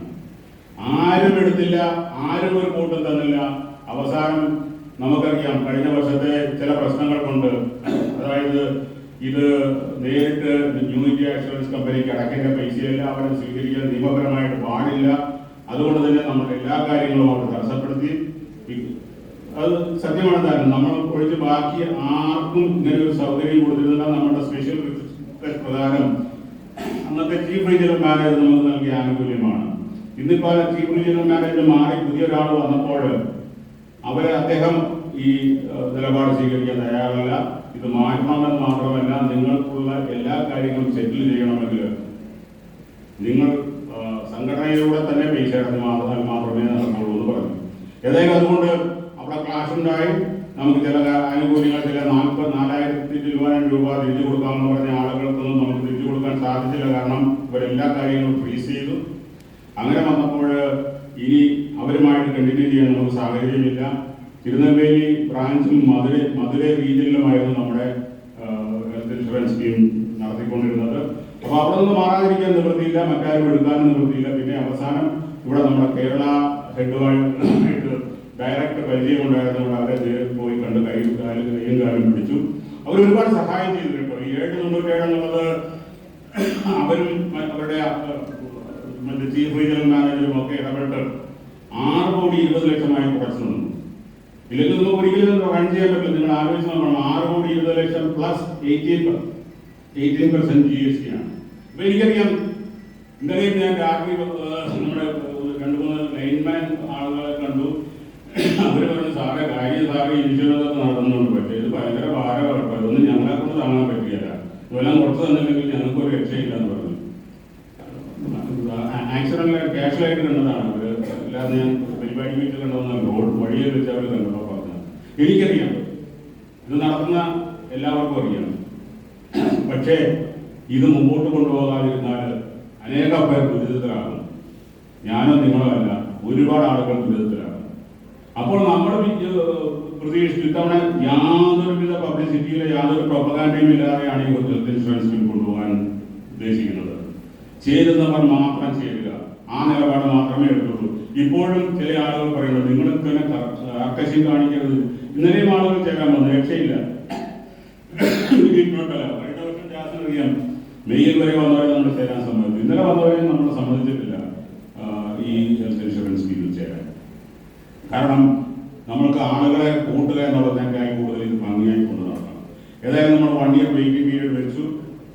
മറ്റേ ലോഡിംഗ് ചാർജസ് എന്നുള്ള ഒരു ഫിഗറിനെ ഓഫ് പേയ്മെന്റ് ആക്കി മാറ്റി. ഇത് രണ്ടും കൊണ്ട് നമ്മളുടെ ഈ സ്കീം വളരെ ഹെൽത്തി ആയിട്ട് മുമ്പോട്ട് പോകുമെന്നാണ് ഞങ്ങൾ പ്രതീക്ഷിക്കുന്നത്. കാരണം ഈ ഏതാണ്ട് ഒരു മാസമായില്ല, ഏതാണ്ട് കഷ്ടിച്ച ഒരു മാസത്തെ കണക്കുകൾ എടുത്ത് പരിശോധിക്കുമ്പോൾ കഴിഞ്ഞ വർഷത്തിന്റെ 50% ക്ലെയിം ഇതുവരെ വന്നിട്ടുള്ളൂ. അത് ആശാവഹമാണ്. അതുകൊണ്ട് ഈ സ്കീമിനെ മുമ്പോട്ട് കൊണ്ടുപോകണമെങ്കിൽ നിങ്ങളൊക്കെ ആഗ്രഹിക്കുന്നത്, ഞാൻ ആഗ്രഹിക്കുന്നത്, നമ്മളെല്ലാവരും ആഗ്രഹിക്കുന്നത് പോലെ ഈ പ്രീമിയം കഴിയുന്നത്ര കുറച്ചേ കൊണ്ടുപോകാൻ പറ്റുള്ളൂ. ഇത് ഒരു പൈസ പോലും കൂട്ടിയിട്ട് കൊണ്ടുപോകാൻ സാധിക്കും. അതാണ് ഹെൽത്ത് ഇൻഷുറൻസ് സ്കീമിന്റെ. നിങ്ങൾക്കറിയാൻ ആവശ്യത്തെ പറ്റി അതിനെപ്പറ്റി ഞാൻ കൂടുതൽ വിശദീകരിക്കേണ്ട കാര്യമില്ല. കാരണം കഴിഞ്ഞ വർഷം വളരെ പരസ്യത്തോടു കൂടി എല്ലായിടത്തും പ്രധാനം നടത്തി നമുക്ക് 2,500 ലഭിച്ചിരുന്നത്. ഇന്ന് 1,900 അടുത്ത് അംഗങ്ങൾ നമ്മുടെ സ്കീമിലുണ്ട്. ഇത്രയും കൂടുതൽ ഭാരമുണ്ടായിട്ട് അതിന്റെ അർത്ഥം ആളുകൾക്ക് ഇത് ആവശ്യമുണ്ട് എന്നുള്ളതാണ്. തുടക്കത്തിൽ ഞാൻ ഒരു 1,500 എങ്ങനെയെങ്കിലും എത്തണമെന്ന് ആഗ്രഹിച്ചു. പിന്നെ 1,700 ആയിപ്പോൾ 1,900 എത്തിയപ്പോൾ കൂടുതൽ സന്തോഷമാണ്. ഇതിനെപ്പറ്റി പറയുമ്പോൾ എനിക്ക് വളരെ വളരെ സന്തോഷത്തോടു കൂടി അഭിമാനത്തോടു കൂടി പറയാൻ സാധിക്കുന്നത് ഇവിടുത്തെ എറണാകുളം ജില്ലാ ഭാരവാഹികൾ, എറണാകുളം ജില്ലയാണ് ഇതിനു വേണ്ടിയുള്ള എല്ലാ കാര്യങ്ങളും നിർവഹിക്കുന്നത്. കോമ്രേഡ് കമലാസനാണെങ്കിലും, കോമ്രേഡ് സാബു ആണെങ്കിലും, കോമ്രേഡ് ജാസ് ആണെങ്കിലും, അതുപോലെ എറണാകുളം ജില്ല ഇതിനു വേണ്ടി നൽകുന്ന സഹായത്തെ പറ്റി നമ്മൾ ഒരിക്കലും വിസ്മരിക്കാൻ സാധിക്കില്ല. അവര് കയ്യും മീയും മറന്ന് നമുക്ക് വേണ്ടി നമ്മളോടൊപ്പം നിന്ന് ഈ സ്കീം നടപ്പാക്കിക്കൊണ്ടിരിക്കുകയാണ്. തീർച്ചയായിട്ടും അവരെ ഞാൻ ആർദ്രമായിട്ട് അഭിനന്ദിക്കുകയാണ്. നിങ്ങളൊക്കെ കയ്യടി കൊടുക്കണം. അവർക്ക് അവരുടെ അധ്വാനം വളരെ വലുതാണ്. ഇപ്പോൾ ജാസും കമലാസനും ഒക്കെ DOT-യിൽ കൺസൾട്ടൻസ് ആയിട്ട് ജോലി ചെയ്യുന്നതുകൊണ്ട് അവർക്ക് ചില ബുദ്ധിമുട്ടുകളുണ്ടെങ്കിൽ പോലും ഒരിക്കൽ പോലും ഒരു നോ അവർ എന്നോട് പറഞ്ഞിട്ടില്ല. എപ്പോഴും ഏത് സമയത്തും വിരൽത്തുമ്പിൽ സഹായം എത്തിക്കാൻ അവരുണ്ട്. അവരെയും അതുപോലെ തന്നെ ഒപ്പം സാബുവിനെ നിങ്ങൾക്കറിയാം, സാബുവിന് കഥ മാത്രമല്ല, ഈ സംഘടന മാത്രമല്ല, ഒരുപാട് കാര്യങ്ങളുണ്ട്. ഇതിന്റെ എല്ലാ തിരക്കിന്റെ ഇടയിൽ അവർ 3 പേരും വളരെ ശ്രദ്ധാപൂർവ്വം ഈ ഹെൽത്ത് ഇൻഷുറൻസ് സ്കീമിന് വേണ്ടി വളരെ അധ്വാനിക്കുന്നുണ്ട്. ഒത്തിരി സ്നേഹത്തോടെ ഹൃദയം നിറഞ്ഞ നന്ദി അവിടെ അർപ്പിക്കുകയാണ്. പിന്നെ മറ്റു പല കാര്യങ്ങളും ജോർജ് വർഗീസ് നിങ്ങളോട് സംസാരിച്ചിട്ടപ്പോൾ നമ്മുടെ എക്സ്ക്രീഷ്യ മറ്റേ കേസിന്റെ കാര്യം പറഞ്ഞപ്പോൾ SNBWA ആൻഡ് അതേഴ്സ് ഇട്ടു. അത് നിങ്ങൾ ലീഗൽ ലാംഗ്വേജ് ശരിയാണെങ്കിൽ SNBWA മാത്രമാണ് എന്ന് പൊതുജനങ്ങൾക്ക് അറിയില്ല. SNBWA ആൻഡ് അതേഴ്സിന് ജോർജ് വർഗീസ് പോസ്റ്റിൽ വേറെ ആരൊക്കെയോ ഉണ്ടല്ലോ എൻ്റെ കൂടെ എന്നുള്ള ഒരു ചിന്ത വരും. അതുകൊണ്ട് ഇത് SNBWA ആണെന്ന് സൂചിപ്പിക്കത്തക്ക രീതിയിൽ ലീഗൽ ലാംഗ്വേജിലാണെങ്കിൽ അത് ചെയ്യണമെന്നുള്ള അപേക്ഷ എനിക്കുണ്ട്. അതിനെപ്പറ്റിയൊക്കെ കൂടുതൽ ഇനി ജോർജ് വർഗീസ് സംസാരിക്കും. മറ്റ് FMAയുടെ കാര്യങ്ങളൊക്കെ നിങ്ങൾക്ക് അറിയാം, എല്ലാ കാര്യങ്ങളും. അതുപോലെ മെഡിക്കൽ അലവൻസ് കിട്ടാനുള്ളവരുടെ എല്ലാം സെറ്റിൽ ചെയ്തു. അതൊക്കെ ഈ നമ്മുടെ ജില്ലാ ഭാരവാഹികളുടെ അധ്വാനം കൊണ്ട് മാത്രമാണ്. മറ്റൊന്ന് നമുക്കിപ്പോൾ അറിയാം, FTTH കൺവേർട്ട് ചെയ്യുമ്പോൾ കമ്പൽസറി ആയിട്ട് കൺവേർട്ട് ആണ്. ടെക്നിക്കൽ ഫീസിബിലിറ്റി കൊണ്ട് മാത്രം കൺവേർട്ട് ചെയ്യപ്പെടുന്ന ആളുകൾക്ക് 424 രൂപയോളം ഞാനൊക്കെ ഇപ്പോൾ അടയ്ക്കുന്നുണ്ട്. അടച്ചു വേണം അതിൽ ഈ FTTH എടുക്കാൻ നിർബന്ധപൂർവ്വമായിട്ട് പോകണം. അത് നമുക്ക് സമ്മതിക്കാൻ പറ്റുകയില്ല. ജോർജ് വർഗീസ് അത് സൂചിപ്പിച്ചപ്പോൾ തന്നെ ഞങ്ങൾ കേന്ദ്ര തലത്തിൽ അതെടുത്ത് അതിൻ്റെ കാര്യങ്ങൾ മുമ്പോട്ട് കൊണ്ടുപോകുന്നു. തീർച്ചയായിട്ടും അത് വളരെ പോസിറ്റീവായിട്ട് തന്നെ അതിന് ഫലമുണ്ടാകും.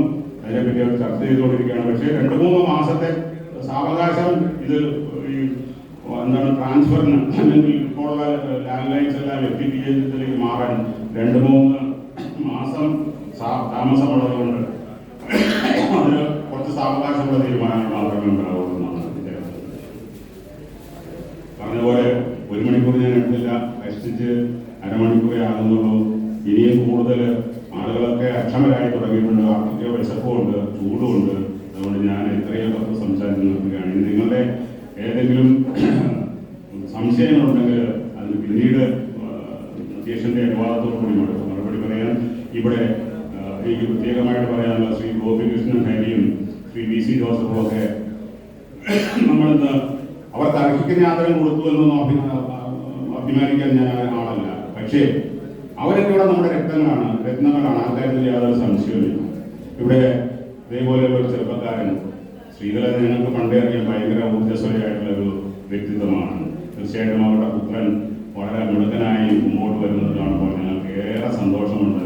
നിങ്ങളുടെ മാതാപിതാക്കളോടൊപ്പം ഈ സംഘടന സന്തോഷിക്കുന്നു, സംഘടന അവരെ സ്നേഹിക്കുന്നു. ശ്രീ ഗോപികൃഷ്ണൻ എനിക്ക് ഒരുപാട് ഉയരങ്ങളിലേക്ക് ഉയർന്നു പറക്കുവാനിടയാകട്ടെ. ഞങ്ങൾക്കൊക്കെ എനിക്ക് 73 വയസ്സായി, ഇനി അധികം കാലമൊന്നും ഉണ്ടാവില്ല എന്നാണ് പ്രതീക്ഷിക്കുന്നത്. അതുകൊണ്ട് ആ കാലഘട്ടത്തിനുള്ളിൽ എന്തെങ്കിലുമൊക്കെ കാണിച്ചു നല്ല അവാർഡുകളൊക്കെ വാങ്ങിച്ചു വരണമെന്നൊരു അഭ്യർത്ഥന. അതുപോലെ കോമ്രേഡ് VC ജോസഫ് മാരത്തണിൽ നിന്ന് വോളിബോളിലേക്ക് മാറി സ്പോർട്സ് രംഗത്ത് വളരെ പ്രഗത്ഭമായി പ്രവർത്തിച്ചുകൊണ്ടിരിക്കുന്നു. ഇവിടെ നമ്മൾ നേരത്തെ കേട്ടൊരു സെക്രട്ടറിയുടെ റിപ്പോർട്ടിൽ വേറെ ഒരുപാട് ആളുകളെ കഴിഞ്ഞ പ്രാവശ്യം ആദരിച്ചു.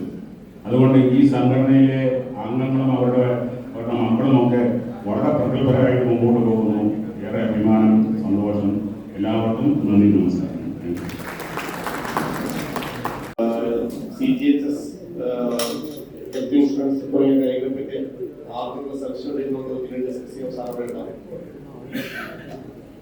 അജണ്ടയിലെടുത്ത item address by CWC member സാറിനെ ക്ഷണിക്കുക.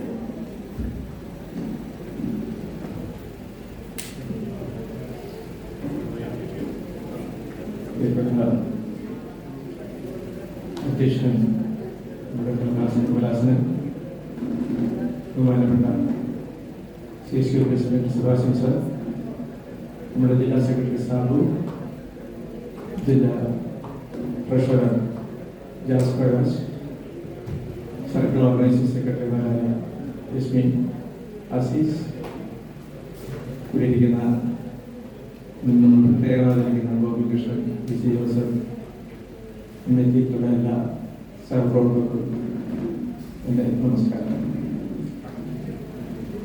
ഈ മീറ്റിംഗിൽ ഏറ്റവും സന്തോഷിക്കുന്നത് നിങ്ങളെല്ലാം കാണുന്നതിലാണ്. നിങ്ങളും എൻജോയ് ചെയ്യുന്നത് ഈ പരസ്പരമുള്ള കൂടിക്കാണൽ.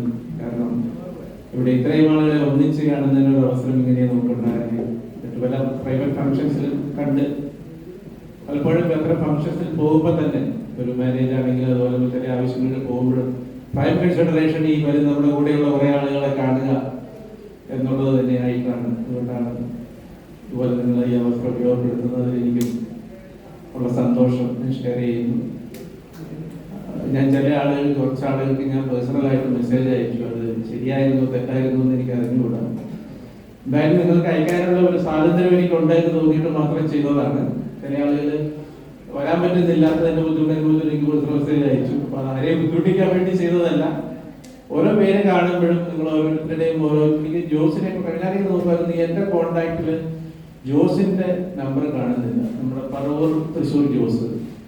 ഈ ജോസിന്റെ പങ്കെടുക്കുന്നതായിട്ടുള്ള ലിസ്റ്റിലും ജോസിന്റെ പേര് വളരെ വൈകിയാണ് വരുന്നത്. എന്ത് ജോസിനൊക്കെ സംഭവിച്ചു എന്ന് നോക്കാമെന്നില്ലായിരുന്നു. എൻ്റെ കോൺട്രാക്ട് ലിസ്റ്റ് കാണുന്നില്ല. അതുപോലെ ഐ ജിയുടെ പേര് കണ്ടത് ഏറ്റവും അവസാനമാണ്. എന്താണ് ഈ ഐ ജിയുടെ പേര് അവസാനം വന്നത് എന്നുള്ളത് ഇങ്ങനെ നിങ്ങൾ ഓരോരുത്തരുടെയും പേരുകൾ കാണുമ്പോൾ അത് നിങ്ങൾ ഓരോരുത്തരും നമ്മുടെ മുന്നിൽ വന്ന് നിൽക്കുന്നുണ്ട്. എന്തെങ്കിലും കാര്യങ്ങൾ അതിന്റെ പേരിൽ നമ്മൾ ഓർക്കുന്ന സാഹചര്യം ഉണ്ടാകുന്നുണ്ട്. അതുപോലെ ലത, നിങ്ങൾ ഒരു ലത സാധാരണ മീറ്റിംഗിൽ വരാറുണ്ട്. ഇങ്ങനത്തെ ആളുകൾ ഓരോരുത്തരെയും കാണുമ്പോൾ പ്രത്യേക സന്തോഷമുള്ള കാര്യമാണ്. നിങ്ങൾ ആ സന്തോഷത്തിന്റെ ഭാഗമാകും. ഇനിയും തുടർന്ന് കൂടുതൽ ആളുകൾ ഇതുപോലെ ആകണം എന്നാണ് എനിക്ക് ആദ്യം തന്നെ എന്റെ സന്തോഷം ഇവിടെ അറിയിക്കുന്നത്. ഇവിടെ കാര്യങ്ങളെ കുറിച്ചിട്ട് വീണ്ടും നമ്മൾ ഇന്ന് പ്രത്യേകം ഫെസിലിറ്റേറ്റ് ചെയ്ത നമ്മുടെ ഗോപി കൃഷ്ണൻ, അതുപോലെ ജോസഫ്, നമുക്ക് എപ്പോഴും തോന്നാറുണ്ട് എല്ലാ വർഷവും നേരത്തെയൊക്കെ നമ്മൾ BSNLിലെ അല്ലെങ്കിൽ DOTയിലെ പാരന്റ്സ് ഏറ്റവും അഭിമാനിച്ചുകൊണ്ടിരുന്നത് ഈ 10ലെയും റിസൾട്ട് വരുമ്പോഴാണ്, അല്ലെങ്കിൽ 12ലെ റിസൾട്ട് വരുമ്പോഴാണ്, അല്ലെങ്കിൽ എൻട്രൻസിന്റെ റിസൾട്ട് വരുമ്പോഴാണ്. കാരണം നമ്മുടെ ഏജ് ഗ്രൂപ്പ് അങ്ങനത്തേതായിരുന്നു. നമ്മുടെ കുട്ടികള്, കാരണം ഈ ഡിപ്പാർട്ട്മെന്റ് വന്നിട്ടുള്ള ആളുകളെല്ലാം the cream of the society ഫീൽഡിലെ ആളുകളാണ്. തീർച്ചയായിട്ടും അവരുടെ മക്കൾ അതുകൊണ്ട് മോശമാകാറില്ല. അവർ അതിനേക്കാൾ ഉയർന്ന നിലകളിലേക്ക് പോകുന്നതിൽ സന്തോഷിക്കാനുള്ള അവസരം നമുക്ക് എല്ലാ വർഷവും കിട്ടാറുണ്ട്. ഇപ്പോൾ അതിൽ കടന്നുകൊണ്ട് വീണ്ടും അതിനും ഉയർന്ന തലങ്ങളിലേക്ക്, ഇപ്പൊ 10ാം ക്ലാസ് എന്ന് പറയുന്നതിന്റെ ഒരു ഇമ്പോർട്ടൻസ് തന്നെ നഷ്ടപ്പെട്ടു, 12ാം ക്ലാസിന്റെ ഇമ്പോർട്ടൻസ് നഷ്ടപ്പെട്ടു, എൻട്രൻസിന്റെ മാത്രമായിട്ട് മാറി. പിന്നെ കുട്ടികൾ പലരും ഇവിടെ പഠിക്കുന്നവർ അധ്യാപകരായി മാറി, പല മേഖലകളിലേക്ക് മാറി, വളരെയധികം ഡൈവേഴ്സിറ്റി വന്നു കഴിഞ്ഞു. അപ്പൊ അവിടെയും എല്ലാം ഇതുപോലെ നമുക്ക് റിസൾട്ട് കിട്ടിയെന്ന് പറയുന്നത് നമ്മുടെ ഒരു വലിയ അഭിമാനമാണ്. ഒരു മലയാളി അദ്ദേഹം ഇവിടെ ഉണ്ടോ ഇല്ലയോ എന്നുള്ളതൊന്നും അല്ല. ആ പേര് നമുക്കൊരു എന്തോ ആ ഓസ്കാറിന്റെ നമുക്കിടെ ഒരു പങ്ക് റിസൾട്ട് കിട്ടിയതാണ്. അതുപോലെ ഓരോ മേഖലകളിലേക്കും ഇപ്പോ മേരി റാഫ് ഇവിടെ ഉണ്ടോ? ഉണ്ട്. 28 വയസ്സിൽ ഒരു മകൻ റിട്ടയർമെന്റ് എടുത്തു വെച്ച് കേൾക്കുന്നു. അപ്പൊ നമുക്കിവിടെ 55 വയസ്സിൽ VRS റിട്ടയർഡായിരുന്നു, 50 വയസ്സിൽ VRS റിട്ടയർഡായിരുന്നു എന്നതിനെ കുറിച്ച് ഡിസ്കസ് ചെയ്തപ്പോഴാണ് 28 വയസ്സുള്ള നമ്മുടെ ഒരു മകൻ, ഞാൻ റിട്ടയർ ചെയ്തിരിക്കുകയാണ്, എനിക്ക് ഇത്രയും കാലം കൊണ്ട് എനിക്ക് ജീവിക്കാനുള്ളത് ഞാൻ ചെയ്യും, ഇനി ഇത് സമ്പാദിക്കേണ്ടതല്ല, ഇത് ചെലവഴിക്കേണ്ട സമയമാണ് എന്ന് പ്രഖ്യാപിക്കാൻ നമുക്കൊരു വലിയ മാതൃക, അല്ലെങ്കിൽ നമ്മുടെ കുട്ടികൾക്കെങ്കിലും ചിന്തിപ്പിക്കാം. ഞാൻ എന്റെ 2 പിള്ളേർക്ക് അയച്ചു കൊടുത്തു. അപ്പൊ അവർ അടി ജഗത്തിലേക്ക് ആഗ്രഹമുണ്ട്.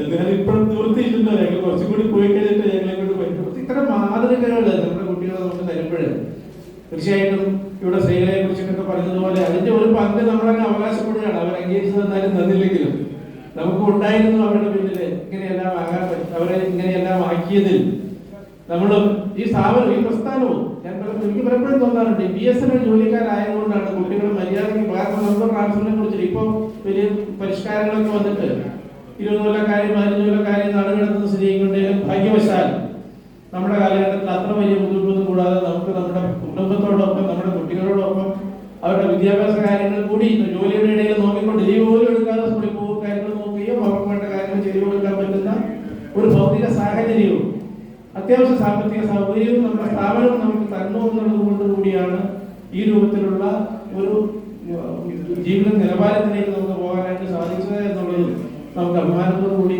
ഓർക്കാവുന്നതാണ്. ഒത്തിരി വ്യക്തിപരമായി പലവിധ ട്രാൻസ്ഫറുകള്, പ്രൊമോഷൻസുകള്, പല കാര്യങ്ങളും നമുക്ക് ഉള്ളപ്പെടും. ഇൻ ജനറൽ ഇതൊന്നും അല്ലാതെ നമുക്ക് അഭിമാനിക്കാൻ വീണ്ടും വീണ്ടും ഇത്തരം അവസരങ്ങൾ കിട്ടുന്നത് ഇവിടെ വെറ്ററൻസ് ആയതിനു ശേഷം അവാർഡ് നമ്മൾ കൊടുക്കുന്നതുകൊണ്ടാണ്. ജാസിലേക്ക് എത്ര അവാർഡ് കൊടുക്കാനെന്ന് അറിഞ്ഞുകൂടാ. അതുപോലെ ഓട്ടത്തിന്റെ ഇത് ഇപ്പൊ എന്താണ് കൂടുതലായിട്ട് ചില ഔദ്യോഗിക ഉത്തരവാദിത്തം കൂടി ഉള്ളതുകൊണ്ടായിരിക്കും. ഇതിന് ഏറ്റവും പഴയ ഒരു വെറ്ററാണ് നമ്മുടെ ജോൺ വർഗീസ് സാർ. നമ്മുടെ ജില്ലാ പ്രസിഡന്റിലായിരുന്ന ആളാണ്. അദ്ദേഹം ഇപ്പോഴും ഒരു ജിംനാസ്റ്റിക് ആയിരിക്കും എന്നാണ് എനിക്ക് തോന്നുന്നത്. അങ്ങനെയുള്ള പ്രവർത്തനങ്ങളൊക്കെ നടത്തുന്ന ആളുകൾ നമ്മുടെ ഇടയിൽ ഉണ്ടെന്നുള്ളതിൽ നമുക്ക് സന്തോഷിക്കാം. ഓർഗനൈസേഷണൽ ഇഷ്യൂസ് ഇവിടെ മിക്കവാറും എല്ലാ കാര്യങ്ങളും തന്നെ സെബാസ്റ്റ്യൻ സാർ പറഞ്ഞു കഴിഞ്ഞു. പ്രത്യേകിച്ച് നമുക്ക് നമുക്ക് വീണ്ടും ഒരുപക്ഷെ ഇതിനു മുമ്പും ഞാൻ നിങ്ങളുടെ മുമ്പിൽ സൂചിപ്പിച്ചിട്ടുണ്ടാകുന്നത്, ഈ നമ്മുടെ പ്രശ്നങ്ങൾ മനസ്സിലാക്കുന്നത് എന്തായാലും ഈ സംഘടന പരാജയപ്പെടുന്നില്ല. പരിഹാരം നമ്മുടെ കയ്യിൽ മാത്രമുള്ളതല്ല. ഈ പെൻഷൻ റിവിഷന്റെ കാര്യത്തിൽ ആദ്യം തന്നെ ഇതിന് കേസ് കൊടുക്കുന്നതിന് വേണ്ടിയിട്ട്, കാരണം പെൻഷൻ റിവിഷനും ലിങ്ക്ഡ് ആണെന്നും പേ റിവിഷൻ നടക്കാതെ പെൻഷൻ റിവിഷൻ നടത്താൻ സാധ്യമല്ല എന്നുള്ള നിലപാട് ഗവൺമെന്റ് തീരുമാനിച്ചു കഴിഞ്ഞപ്പോൾ ഈ പെൻഷനേഴ്സ് എന്ന് പറഞ്ഞാൽ സെൻട്രൽ ഗവൺമെന്റ് പെൻഷനേഴ്സ് ആണെന്ന് പറയുകയും അവരുടെ പെൻഷൻ റിവിഷൻ നടക്കുകയും ചെയ്തിട്ട് നമ്മളെയൊക്കെ നിഷേധിക്കുന്ന ഒരു സാഹചര്യം ഉണ്ടായപ്പോഴാണ് നമ്മൾ ആ കേസുമായിട്ട് മുന്നോട്ട് പോയത്. തീർച്ചയായിട്ടും ആ കേസ് കിട്ടാവുന്നത് വളരെ നല്ല ജഡ്ജ്മെന്റാണ് നമുക്ക് കിട്ടിയത്. അതിന്റെ ഇംപ്ലിമെന്റേഷനെ സംബന്ധിച്ച് നമുക്കറിയാം, ഗവൺമെന്റ് ആണ് ഒരു ലൈൻമാൻ ഒരു ഇൻക്രിമെന്റ് കൊടുക്കുന്ന കാര്യം പോലും സുപ്രീം കോടതി പോയിട്ടാണ് തീരുമാനമാകുന്നുള്ളൂ. അതിന് മുമ്പൊന്നും അംഗീകരിക്കുന്നില്ല. എനിക്ക് പേഴ്സണലായിട്ട് 2007 ആയ വിധികൾ പോലും കണ്ടംപ്റ്റായിട്ട് ഇവിടെ കിടപ്പുണ്ട്. സുപ്രീം കോടതിയിൽ പെൻഡിംഗ് ആയിട്ട് നിൽക്കുകയാണ്. ഒരു ഇൻക്രിമെന്റ് ഒക്കെ കൊടുക്കേണ്ട കാര്യത്തിലാണ് പലപ്പോഴും ഈ ലിറ്റിഗേഷൻ പോകുന്നത്. കാരണം ഗവൺമെന്റ് ഒരു ചെലവുള്ള കാര്യമല്ല. ഗവൺമെന്റ് ചെലവുണ്ട്, പക്ഷെ കേസ് കൊടുക്കുന്നവർക്ക് ആ ഡിപ്പാർട്ട്മെന്റിന് ചെലവ് ഗവൺമെന്റിൽ നിന്നുള്ളതായതുകൊണ്ട് അവർക്ക് അതൊരു പ്രശ്നമല്ല. എങ്കിൽ പോലും നമുക്ക് വളരെയധികം കേസുകൾ ഇന്ന് 2010-ലെയും 2012-ലെയും കേസുകൾ വരെ പെൻഡിംഗ് എടുക്കുമ്പോൾ നമ്മൾ 2020 കൊടുത്ത കേസ് 2021 ഒരു വിധി കിട്ടി എന്ന് പറയുന്നത് തന്നെ നമ്മളൊരു വലിയ ഭാഗ്യമാണ്. വീണ്ടും ഇനി അത് അടുത്ത സ്റ്റേജിലേക്കൊക്കെ പോകുന്നുണ്ട്. സ്റ്റിൽ അത് കൂടാതെയും അതിനിടയിൽ പരിഹരിക്കപ്പെടാനുള്ള സാധ്യതകളെ കുറിച്ചിട്ട് നമ്മൾ എക്സ്പ്ലോർ ചെയ്തുകൊണ്ടാണ് പാരലായിട്ട് നമ്മൾ അതിനെ നോക്കുന്നത്. ഇപ്പോഴും അത് ശുഭാപ്തി വിശ്വാസത്തോടു കൂടി തന്നെയാണ് നമ്മൾ മുന്നോട്ട് പോകുന്നത്. Either the legal field or through the negotiation. രണ്ടും സജീവമായിട്ട് നമ്മുടെ ജനറൽ സെക്രട്ടറി ഡൽഹിയിൽ തന്നെ ഉള്ളതുകൊണ്ട് അദ്ദേഹത്തിന് ഇത്തരം കാര്യങ്ങളിൽ ഇൻഫ്ലുവൻസ് ഉണ്ടാക്കാൻ സാധിക്കുന്നത് കൊണ്ടും തീർച്ചയായിട്ടും അതിലേക്ക് കൂടുതൽ പോസിറ്റീവായിട്ടുള്ള കാര്യങ്ങൾ ഉണ്ടാകാം എന്ന് നമുക്ക് കരുതാം. ഇവിടെ സാർ സൂചിപ്പിച്ചതുപോലെ പോസ്റ്റ് 2017 ആളുകളുടെ കാര്യത്തിൽ വെറുതെ കുറെ പേർ ആളുകൾ കേസ് ഉണ്ടാക്കുന്നതിന് താല്പര്യമുള്ള ചില ആളുകൾ, അതിൽ ചില പ്രാക്ടീസിങ് ചെയ്യുന്ന നമ്മുടെ തന്നെ സഹപ്രവർത്തകരാണ് ആളുകളിൽ കൂടുതൽ ആശയക്കുഴപ്പം ഉണ്ടാക്കാനായിട്ടുള്ള ശ്രമങ്ങൾ തിരുവനന്തപുരത്ത് കണ്ടു. അതാണ് ഇവിടെ സാർ സൂചിപ്പിച്ചത്. എനിക്ക് തോന്നുന്നില്ല എറണാകുളത്ത് അങ്ങനത്തെ ചിന്തകളും. കാരണം ഒന്ന്, ഒരു കേസിൽ ജഡ്ജ്മെന്റ് വന്നാൽ ഉടനെ തന്നെ ഇത് കിട്ടിയാലും മറ്റവർക്കേ കിട്ടുള്ളൂ, എനിക്ക് കിട്ടൂല, അതുകൊണ്ട് നമ്മളൊക്കെ കൂടി കേസ് കൊടുക്കണം, ഇതാണ് പറയുന്നത്. നമ്മൾ പോസിറ്റ് പോയില്ലെങ്കിൽ നമുക്ക് കിട്ടൂല. ഈ വിധി നടപ്പിലാകുമോ, ഇത് ഹൈക്കോടതി എന്ന് പറയും, സുപ്രീം കോടതി എന്ന് പറയും, ഗവൺമെന്റ് അറിഞ്ഞിട്ടില്ല. ഇനി നടപ്പിലാകുമ്പോൾ എങ്ങനെ നടപ്പിലാകുമെന്ന് അറിയുന്നതിന് മുമ്പ് തന്നെ, കാരണം ഗവൺമെന്റ് ഉന്നയിച്ച ഈ കേസിൽ ഉന്നയിച്ച അവരുടെ ഡിഫൻസ് 2017 ശേഷം പേ റിവിഷൻ നടത്തിയിട്ടില്ല. പേ റിവിഷൻ നടക്കാത്തത് കൊണ്ട് അതിന് മുമ്പോ അതിന് പിന്നിലുള്ള ആളുകൾ തമ്മിൽ വ്യത്യാസമുണ്ട്. ഇനി പെൻഷൻ റിവിഷൻ ഇവർക്കായിട്ട് കൊടുക്കാനുള്ള പെൻഷനേഴ്സ് നമ്മൾ പെൻഷനേഴ്സ് ആയവർക്ക് തരാൻ പോയിട്ടുണ്ടെങ്കിൽ സേർവിംഗ് എംപ്ലോയീസിന് പ്രൊഫഷൻ ഉണ്ടാകും എന്നുള്ളതായിരുന്നു. അപ്പൊ നമ്മളിപ്പോ തന്നെ പോയിട്ട് ഇത് തന്നെ പോയി കോടതിയിൽ പറയാൻ പോവാണ്, ഞങ്ങൾ വേറെ വിഭാഗമാണ്, പെൻഷൻ റിവിഷൻ നടപ്പിലായി കൊടുത്തിട്ടുണ്ടെങ്കിൽ ഞങ്ങൾക്ക് പ്രശ്നമാകുമെന്ന് പറഞ്ഞാൽ ഒന്നുകൂടി അവരെ സ്ട്രെങ്തൻ ചെയ്യുന്നതായിരിക്കും ഗവൺമെന്റ് ആർഗ്യുമെന്റ്. ഇപ്പൊ ചെയ്യേണ്ടത് എന്താണ് വരുന്നത് എന്നുള്ളത് ക്ഷമപൂർവ്വം കാത്തിരുന്നുകൊണ്ട് എന്തെങ്കിലും കറക്ഷൻ ആവശ്യമുണ്ടോ അങ്ങനെ ചിന്തിക്കേണ്ടത്, അല്ലാതെ ഞങ്ങൾക്ക് കിട്ടൂല്ലെങ്കിൽ അവർ കൊടുക്കാൻ പാടില്ല എന്നുള്ള നിലപാടിലേക്ക് അവരെ കൊണ്ട് നമ്മൾ ആവശ്യപ്പെടുന്നു, അവരാരെങ്കിലും ആവശ്യപ്പെടുന്നു എന്നല്ല ഞാൻ പറഞ്ഞത്, ആരെ കൊണ്ടെങ്കിലും ചിന്തിപ്പിക്കുന്ന വിധത്തിലേക്ക് പോകുന്ന രൂപത്തിലുള്ള ചിന്തകള് ആരെങ്കിലും വിത്തുപാകാനായിട്ട് ശ്രമിക്കുന്നുണ്ട് എങ്കിൽ അത് അത്ര ശരിയായിട്ടുള്ളൊരു കാര്യമല്ല എന്നുള്ള ഒരു സംഘടനയെ കുറിച്ചിട്ട് ആവശ്യമായ നടപടികൾ സ്വീകരിക്കുന്നുണ്ട്. അതിനപ്പുറത്തേക്ക് വേണ്ടുന്ന, കാരണം നമുക്കിവിടെ അറിയാം, ഇവിടെ നമ്മുടെ ആളുകൾ ചില ആളുകളുണ്ട് ജൂനിയർ സീനിയർ സ്റ്റെപ്പിംഗ് അപ്പിന് നമ്മുടെ ചില ആളുകൾ കേസ് കൊടുത്തിട്ടുണ്ട്. എറണാകുളത്തുള്ള ആളുകൾ അത് സംഘടന കേസ് കൊടുക്കുന്നതിനെ കുറിച്ചിട്ട് നമ്മുടെ മുമ്പിൽ അത് വന്നതാണ്. പക്ഷെ നമുക്ക് കിട്ടിയ ലീഗൽ അഡ്വൈസ് കേരളത്തിൽ നിന്നും ഇത്തരത്തിലൊരു അനോമലി ചൂണ്ടിക്കാട്ടി, നമ്മളെല്ലാം ജെഡിഒമാരായിട്ട് ബേസിക് ആയിട്ട് വന്ന ആളുകളാണ്. ഇവിടെ ജെഡിഒമാരായിട്ട് മഹാരാഷ്ട്ര സർക്കിളിലും മറ്റും ഉള്ള ആളുകൾക്കാണ് അങ്ങനെ ഒരു ശമ്പളം കൂടുതൽ കിട്ടിക്കൊണ്ടിരിക്കുന്നത്. അവരിവിടെ കൊടുത്തിട്ട് ഇവിടെ വന്നുവെങ്കിൽ പോലും അപ്പൊ നമുക്ക് കിട്ടിയ ലീഗൽ അഡ്വൈസ് ഇത്ര ഒരു കേസ് കൊടുക്കാനായിട്ട് ഒരേ സീനിയോറിറ്റി ലിസ്റ്റിലുള്ള 2 ആളുകളുണ്ടെങ്കിലാണ് സീനിയർ ജൂനിയർ എന്ന് നമുക്ക് പറയാൻ പറ്റുള്ളൂ. അപ്പൊ അത് നമുക്കങ്ങനെ ചൂണ്ടിക്കാണിക്കാൻ പറ്റുന്ന ഒരാൾ ഉണ്ടെങ്കിൽ മാത്രമേ കേസ് കൊടുക്കാൻ പറ്റൂ എന്നുള്ള ലീഗൽ അഡ്വൈസ് നമുക്ക് കിട്ടിയത് കൊണ്ടാണ് അസോസിയേഷനായിട്ട് അതിന് കേസ് കൊടുക്കാതിരുന്നത്. പക്ഷെ അറ്റ് ദ സെയിം ടൈം ചില ആളുകൾ പറഞ്ഞു അങ്ങനെയൊന്നുമല്ല, ഇപ്പൊ നമ്മളല്ലേ SDമാരല്ലേ, നമ്മൾ ഓൾ ഇന്ത്യ കേഡറല്ലേ, JTOമാരായിട്ട് വന്നത് നോക്കുന്ന എന്തിനാണെന്നുള്ള ചിന്തയുള്ള ചില ആളുകളുണ്ടായിരുന്നു. അങ്ങനെയുള്ള ചില ആളുകൾക്കാണ് ആ കേസുകൾ കൊടുത്തിട്ടുണ്ട്. We are all actually waiting for the result. ഏതായാലും റിസൾട്ട് ഒന്നും വന്നില്ല. 10,000 രൂപ വെച്ചിട്ടൊക്കെ ആളുകൾ ഈ ഇൻഡ്യൂറൽ കേസിന് വേണ്ടിയിട്ട് എറണാകുളം ഉൾപ്പെടെയുള്ള സ്ഥലത്ത് നിന്നും കേസ് പൈസ മുടക്കിയിട്ടുണ്ട്. സംഘടനയിലേക്ക് പോകാതിരുന്നത് അതിനെക്കുറിച്ചിട്ടുള്ള ഒരു പ്രോപ്പർ ലീഗൽ അഡ്വൈസ് അല്ല നമുക്ക് കിട്ടിയത്, അതിന്റെ സാധ്യതകളെ കുറിച്ചിട്ട് എന്നുള്ളതുകൊണ്ടാണ്. ഇങ്ങനെ ഏതെങ്കിലും ലീഗൽ വന്നാൽ നമുക്കത് നോക്കാം. വീണ്ടും നമ്മുടെ എസ് ഗ്രേഷ്യ ലീവ് എൻകാഷ്മെന്റ് പോലുള്ള കാര്യങ്ങളിൽ നമ്മൾ കേസ് കൊടുത്തു. അത് അതിന്റെ അടിസ്ഥാനത്തിൽ തന്നെ അസോസിയേഷൻ്റെ മുഴുവൻ ചെലവ് വഹിച്ചുകൊണ്ടാണ് കേസ് കൊടുത്തത്. പക്ഷെ ഒരു സീനിയർ അഡ്വക്കേറ്റ് നമ്മൾ എൻഗേജ് ചെയ്തു. ഒരു ഇനീഷ്യൽ ആയിട്ടുള്ള ഒരു പൈസ 1 ലക്ഷം രൂപയാണ് സംഘടന 1 ലക്ഷം രൂപയിൽ കൂടുതലായി അതിനുവേണ്ടി എൻഗേജ് കൊടുത്തത്. പക്ഷേ ഇനിയും അതിലേക്ക് ഹൈക്കോടതിയിൽ ആ കേസ് ഈ വരുന്ന മാസം 28-ാം തീയതി വരുന്നുണ്ട്. നമുക്ക് ലീവ് എൻകാഷ്മെന്റിൽ അതായത് നമുക്കറിയാം 3 ലക്ഷം രൂപയാണ് ലീവ് എൻകാഷ്മെന്റിന്റെ BSNL പീരീഡിൽ കിട്ടുന്നത്. ഈ 3 ലക്ഷം രൂപ ചിന്തിച്ചത് 2002-ലാണ്. ഇനി 20 വർഷത്തിന് ശേഷം ആ ചേഞ്ച് ഉണ്ടായില്ല. നമ്മൾ വളരെയധികം റെപ്രസെന്റേഷൻസ് ഫൈനാൻസ് മിനിസ്റ്റർക്കും ബജറ്റ് സെക്ഷനിലും എല്ലാം കൊടുത്തു. നമുക്കറിയാം ഇപ്പോൾ ഈ 3 ലക്ഷം രൂപ എന്നുള്ളത് 30 ലക്ഷം 25 ലക്ഷമായിട്ട് ലീവ് എൻകാഷ്മെന്റ് ഈ വർഷം ഗവൺമെന്റ് ഇംപ്രൂവ് ചെയ്തു. പക്ഷെ നമ്മൾ പറഞ്ഞത് ഈ വർഷം ചെയ്യേണ്ടതല്ല, ഓരോ പേരവിഷം വരുമ്പോഴും നടക്കേണ്ടതായിരുന്നു. അതല്ലെങ്കിൽ എല്ലാം ഓരോ പേരവിഷം വരുമ്പോഴാണ് അതിന്റെ റിവിഷൻ നടന്നുകൊണ്ടിരുന്നത്. ഈ 2002-ന് ശേഷം ആരും അതിന് റിവിഷൻ നടത്തിയിട്ടില്ല. അതിനുശേഷം 2 പേരവിഷൻസ് വന്നു. ഇപ്പൊ അത് 25 ലക്ഷമായി വർദ്ധിപ്പിക്കുകയും ചെയ്തു. പക്ഷെ നമുക്ക് ആർക്കും പ്രയോജനം കിട്ടുന്നില്ല. അപ്പോൾ ഇത്തരം ഒരു കേസ് ഞാനത് നിങ്ങളാരും പ്രത്യേകിച്ച് ഇടപെട്ടിട്ടല്ല. സാറോട് പറഞ്ഞ പോലെ SMPW അധ്യക്ഷൻ എന്ന് പറഞ്ഞാൽ ഈ അധ്യക്ഷൻ 2 ഇരിക്കുന്നത് നമ്മുടെ കമലഹാസനും സാബു പോലും കൂടുതൽ ആളുകളൊന്നും ഉണ്ടായിരുന്നില്ല. അപ്പൊ അധ്യക്ഷൻ വേറെ ഒന്നുമല്ല, ഈ 2 സ്ഥാനങ്ങൾ തന്നെയാണ്. നിങ്ങളെ എല്ലാം റെപ്രസെന്റ് ചെയ്യുന്നതിന് വേണ്ടിയിട്ടാണ് ഈ സെക്രട്ടറി അവരോട് ചെയ്യുന്നത്. പക്ഷെ ഞാൻ അന്ന് ഒരു ഫീഡ്ബാക്ക് നോക്കിയപ്പോൾ എറണാകുളത്ത് നിന്നും ആദ്യം ആളുകൾ വിചാരിച്ചിരുന്നു ലീവ് എൻകാഷ്മെന്റ് എന്ന് പറയുന്നത് എന്നെ ഡ്യൂട്ടി പീരീഡ്. കാരണം എന്നെ സംബന്ധിച്ചിടത്തോളം 100% ഡ്യൂട്ടി പീരീഡാണ്. അപ്പൊ അതുകൊണ്ട് ഈ BSNL പീരീഡിൽ ലീവ് എൻകാഷ്മെന്റ് ഉള്ള ആളുകൾ വളരെ ചുരുക്കം ആളുകളെ ഉണ്ടാവുള്ളൂ. ഇതിന് ഉത്തരം ഒരു കേസിന് പോകുന്നതിൽ വലിയ പ്രസക്തി ഉണ്ടോ എന്നൊക്കെ എന്ന് ചിന്തിച്ചു. പക്ഷേ നിങ്ങൾക്കറിയാമോ, എറണാകുളത്ത് നിന്ന് മാത്രം നമ്മുടെ ഓഫീസേഴ്സിന്റെ ഇടയിൽ എത്ര പേരുടെ ലീവ് എൻകാഷ്മെന്റ് വാങ്ങിച്ചിട്ടുണ്ടെന്ന്, ടാക്സ് കൊടുത്തിട്ടുണ്ടെന്ന്? 100-ലധികം ആളുകൾ ഈ SMPWയിലെ 100-ലധികം ആളുകളിൽ നിന്നും എറണാകുളത്ത് നിന്നുള്ളവരിൽ നിന്നും മാത്രം ലീവ് എൻകാഷ്മെന്റിന്റെ മോണിക്കപ്പോൾ നോട്ടീസ് വന്നിട്ട് ഇരിപ്പുണ്ട്. ഇപ്പോഴാണ് അവർക്ക് വന്നിരിക്കുന്നത്. 100-ലധികം ആളുകളുടെ കാര്യമാണ് ഈ പറഞ്ഞ SMPW പറഞ്ഞ ഹൈക്കോടതി കൊടുത്തിരിക്കുന്ന കേസ്. അപ്പൊ അതിലേക്കൊക്കെയാണ് ഒരുപക്ഷെ ലീഗൽ അസിസ്റ്റൻസ് വേണ്ടി വരും എന്ന് പറയുന്നത്. ഈ 100-ലധികം ആളുകളിൽ ഒരാൾ പോലും അറിഞ്ഞിട്ടില്ല ഇതുവരെയും, അല്ലെങ്കിൽ ഈ 2 പേരെ അറിഞ്ഞിട്ടുള്ളൂ വ്യക്തിപരമായി. അപ്പോൾ അത്തരം നിങ്ങൾക്കാകെ അല്ലെങ്കിൽ നമ്മുടെ ആളുകൾക്ക് അറിയാൻ പറ്റുന്ന അതിന്റെ ഭാഗമാക്കാൻ പറ്റുന്ന ഏക മേഖല, ബാക്കിയൊക്കെ ലോട്ട് ഓഫ് വർക്ക്. 1 മാസം ഇരുന്നിട്ടാണ് അതിന്റെ കേസ് പ്രിപ്പയർ ചെയ്യുന്നത്. നമ്മുടെ കേസ് വേറെ ഒരു വിധത്തിൽ കൂടിയാണ് നമ്മൾ കൊണ്ടുപോയത്. ഇത് ഈ 3 ലക്ഷം എന്നുള്ളത് വർദ്ധിപ്പിക്കണമെന്നുള്ളത് മാത്രമല്ല നമ്മൾ പറഞ്ഞത്. നമ്മൾ സെൻട്രൽ ഗവൺമെന്റ് പെൻഷനേഴ്സാണ്. സെൻട്രൽ ഗവൺമെന്റ് പെൻഷനേഴ്സിന്റെ റൂൾ അനുസരിച്ചിട്ട് സെൻട്രൽ ഗവൺമെന്റ് എംപ്ലോയീസിന് കിട്ടുന്ന ലീവ് എൻകാഷ്മെന്റ് 100% അക്സെപ്റ്റഡ് ആണ്. അതിന് വേറെ ലിമിറ്റ് ഇല്ല. നമുക്ക് കയ്യിലിരിക്കുന്ന BPOയിൽ നമ്മൾ date of entry in the service, date of entry in the government service, അടുത്ത ലൈനിൽ എഴുതിയിരിക്കുന്നത് date of leaving from service എന്നാണ്. അതായത് ഇതിന്റെ ഇടയിൽ BSNL പോയെന്നോ വന്നെന്നോ ഒന്നും എഴുതിയിട്ടില്ല. So we were in government service and we left from the government service and we are continuing to be in the government pensioners. അതുകൊണ്ട് ഇത് 100% അക്സെപ്റ്റ് ആക്കണം. നമ്മുടെ ചില സുഹൃത്തുക്കൾ സ്വയം ഇത് അവൈൽ ചെയ്തിട്ടുണ്ട്. സെൻട്രൽ ഗവൺമെന്റ് പെൻഷൻ എന്ന് പറഞ്ഞ ഓണം കൊടുത്തുകൊണ്ട് 100% എക്സെപ്ഷൻ വാങ്ങിച്ചിട്ടുണ്ട്.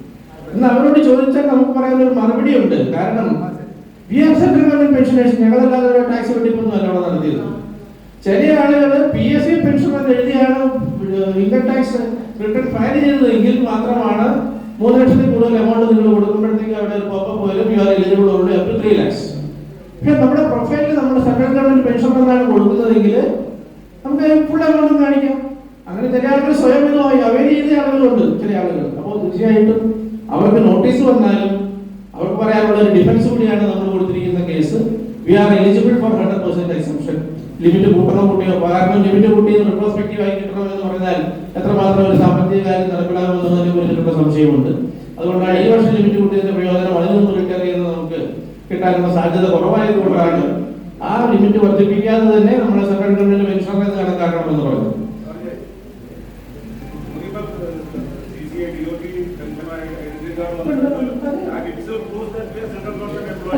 നമ്മള് ഈ പറഞ്ഞ PPOന്റെ കോപ്പി നമ്മൾ കോടതി കൊടുത്തിട്ടുണ്ട്. PPOയിൽ ഇതാ പറയുന്നത്, ഇതിന് നമ്മൾ സെൻട്രൽ ഗവൺമെന്റ് സർവീസ് പ്രവേശിച്ചു, സെൻട്രൽ ഗവൺമെന്റ് സർവീസിൽ പോയി മാറി, സെൻട്രൽ ഗവൺമെന്റ് പെൻഷൻ ആയിട്ടുണ്ട്. ഇത്രയും കാര്യങ്ങളാണ് നമ്മൾ ഇതിനകത്ത് പറയുന്നത്. മറ്റൊരു കാര്യം എസ്ഗ്രേഷ്യ 5 ലക്ഷം എന്ന് കണക്കാക്കിയത് 1992-ലാണ്.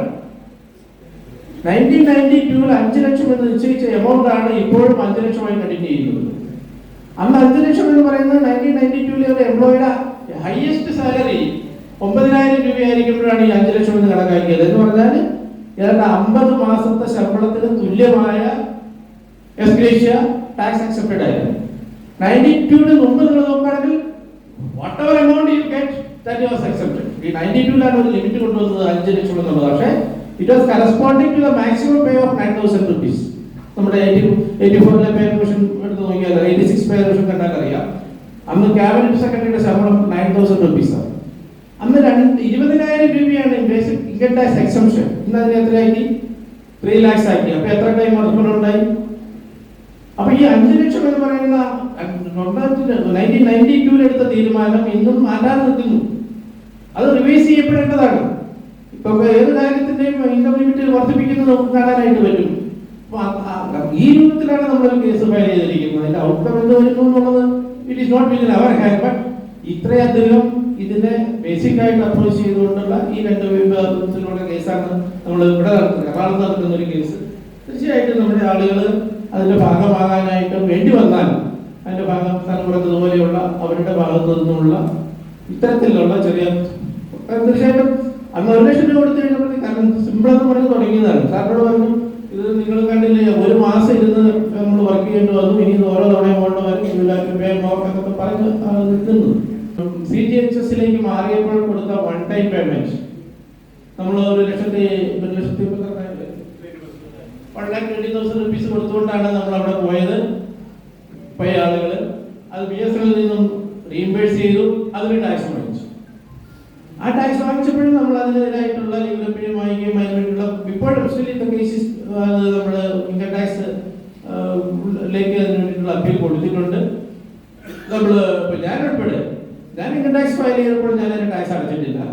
ഞാനത് ഇൻഷുറൻസ് പേയ്മെന്റ് ടാക്സ് അക്സെപ്റ്റഡ് ആണ് എന്നുള്ള ക്ലോസ് ഒരു നോട്ട് എഴുതിയിട്ടാണ് കൊടുത്തിരിക്കുന്നത്. എനിക്ക് അതിന് ഇതുവരെ നോട്ടീസ് ഒന്നും വന്നിട്ടില്ല.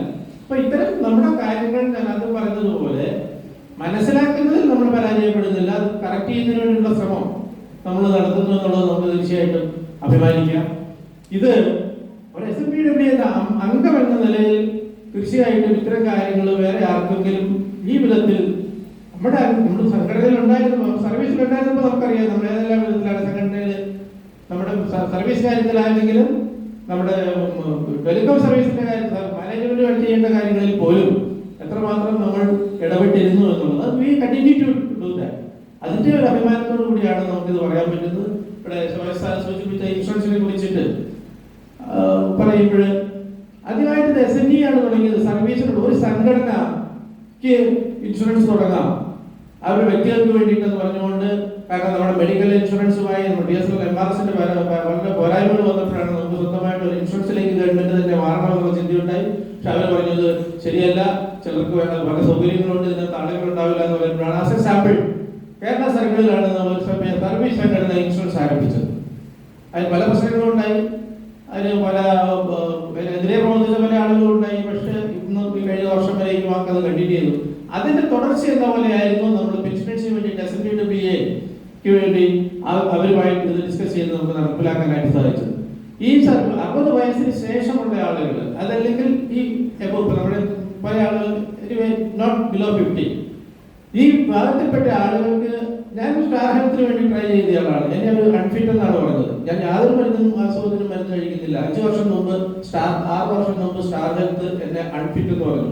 അവർ പറയുന്നത് എനിക്ക് എന്റെ കൊളസ്ട്രോൾ കൂടുതലാണ്, അല്ലെങ്കിൽ ഇത്ര വെയിറ്റിംഗ് പീരീഡ് കാര്യമൊക്കെ പറഞ്ഞു. കാരണം ഉള്ളതിൽ സബ് ലിമിറ്റ് ഇല്ലാതെ സെറ്റിൽ ചെയ്താൽ സ്റ്റാർ ഹെൽത്ത് ആണെന്നാണ് ഞാൻ മനസ്സിലാക്കുന്നത്. പക്ഷെ നമ്മളിവിടുത്തെ നോട്ടിഫിക്കേഷൻസ് വന്നപ്പോൾ സകലവിധ സബ് ലിമിറ്റുകൾ എടുത്തു കളഞ്ഞു. എക്സിസ്റ്റിംഗ് ആളുകൾക്ക് മിനിമം 4 വർഷം വെയിറ്റിംഗ് ആണ് ഉള്ളത്. എക്സിസ്റ്റിംഗ് അസുഖമുള്ള ആളുകൾക്ക് അതെല്ലാം കളഞ്ഞുകൊണ്ട് ഇത്രയും നല്ല ഒരു സ്കീം നമുക്ക് നടപ്പിലാക്കാനായിട്ട് പറ്റി. അതിന് ഒരിക്കൽ പോലും അവൈൽ ചെയ്യാൻ സാഹചര്യം ഉണ്ടാകാത്ത ഭാഗ്യവാന്മാർ. തീർച്ചയായിട്ടും അവരത് സന്തോഷിക്കണം, അഭിമാനിക്കണം. കാരണം അവർക്ക് അവർ കൊടുത്ത 40,000 50,000 നമ്മുടെ തന്നെ ഒരു സഹപ്രവർത്തകന്റെ അസുഖത്തിന് വേണ്ടിയിട്ട് നമ്മൾ കോൺട്രിബ്യൂട്ട് ചെയ്യാനായിട്ടുള്ള ഒരു അവസരം കിട്ടിയെന്നുള്ള രൂപത്തിൽ തീർച്ചയായിട്ടും അത് നമുക്ക് തരുന്ന ഒരു സെൽഫ് കോൺഫിഡൻസ്. നിങ്ങൾക്കറിയാമോ, നമ്മുടെ മെമ്പർ ഫിനാൻസ് ആയിരുന്ന യോജനാദാസ് മാഡം കേരളത്തിൽ PMG ഫിനാൻസ് ആയിട്ടിരിക്കുന്ന സമയത്ത് പറഞ്ഞു എനിക്ക് എടുക്കണ ഇത് എൻ്റെ അമ്മയ്ക്ക് വേണ്ടിയിട്ട്. കാരണം ഇത് ആ മേഖല അത്ര ലെവലിലുള്ള ആളുകൾ പോലെ നമ്മൾ ഇൻഷുറൻസ് എടുത്തില്ല. കാരണം BSNL ഉണ്ടല്ലോ, നമ്മളെല്ലാം നോക്കിക്കൊള്ളുമല്ലോ, നമ്മൾ വേറെ ഇൻഷുറൻസ് എടുക്കേണ്ടല്ലോ എന്നായിരുന്നു. പിന്നീടാണ് മനസ്സിലായത് BSNL തരാൻ പോകുന്ന ഇൻഷുറൻസ്. ഈ പറയുന്ന യോജനാദാസ് മാഡം പോലും ആ ഇൻഷുറൻസ് എടുക്കാനായിട്ട് തയ്യാറായി മെമ്പർ ഫിനാൻസ് ആയിട്ട് ഇരിക്കുന്നതാണ്. ഇവിടെ ഇരിക്കുന്ന പല PGMസും CGMസും ആ ഇൻഷുറൻസിന്റെ ഭാഗമായി. അപ്പോൾ അത്രയ്ക്ക് അത് പ്രയോജനപ്രദമാണ് എന്ന് ഇത്രയേറെ സാമ്പത്തികമായ ഉയരത്തിൽ നിൽക്കുന്ന ആളുകൾക്ക് പോലും ചിന്തിച്ചുകൊണ്ട് അതിന് ഭാഗമാകാൻ സാധിച്ചതിൽ അതിന്റെ ടോർച്ച് ബിയറേഴ്സായി മാറാനായിട്ട് എറണാകുളത്തെ യൂണിറ്റിന് വളരെ പ്രവർത്തനത്തിൽ ഭാഗമാകാൻ സാധിച്ചതിൽ തീർച്ചയായിട്ടും നമുക്ക് അഭിമാനത്തോടുകൂടി പറയാം. അതോടൊപ്പം തന്നെ തീർച്ചയായിട്ടും നമുക്ക് പറയാൻ പറ്റുന്നതാണ് നമ്മുടെ സംഘടന എന്ന് പറഞ്ഞാൽ അതിന്റെ അംഗസംഖ്യയുമായിട്ട് ഏറെ ബന്ധമുണ്ട്. ഇത്തരത്തിലുള്ള കാര്യങ്ങൾ ചെയ്യുമ്പോൾ ഇതിന്റെ പ്രയോജനങ്ങൾ അനുഭവിക്കുന്ന ആളുകൾ നേരിട്ട് പ്രയോജനം നമ്മളിപ്പോൾ കാര്യം പറഞ്ഞ ഇൻഷുറൻസിന്റെ മാത്രമല്ല ഈ നടത്തുന്ന പ്രവർത്തനങ്ങളുടെ എല്ലാം നേരിട്ട് പ്രയോജനം കിട്ടുന്ന നമ്മുടെ സഹപ്രവർത്തകരോട് നമുക്കറിയാവുന്ന ആളുകളോട് അവരുടെ ഒരു മോറൽ സപ്പോർട്ടാണ് ഇവിടുത്തെ ഒരു SNBWA അംഗമായി മാറുക എന്ന് പറയുന്നത്. മറ്റൊന്നും നമ്മൾ അവിടെ നിന്ന് പ്രതീക്ഷിക്കുന്നില്ല. നമുക്കറിയാം നമ്മളൊരു 5 കൊല്ലം കൂടാൻ വരുമ്പോൾ ഒരു ഇലക്ഷനിൽ പങ്കെടുക്കുമ്പോൾ നമ്മളെല്ലാവരും പോയി വിത്തൗട്ട് എനി ഫെയിൽ ഇല്ലേ നമ്മൾ പോയി വോട്ട് ചെയ്യും. എന്തുകൊണ്ടാണ്? ആരെങ്കിലും നമുക്കിടെ ഒരു മനസ്സിലുള്ളതിനെ നമ്മൾ പ്രതികരിക്കുന്നതിനുള്ള ഒരു മോറലായിട്ടുള്ള നമ്മുടെ ഒരു പ്രകടനമാണ്.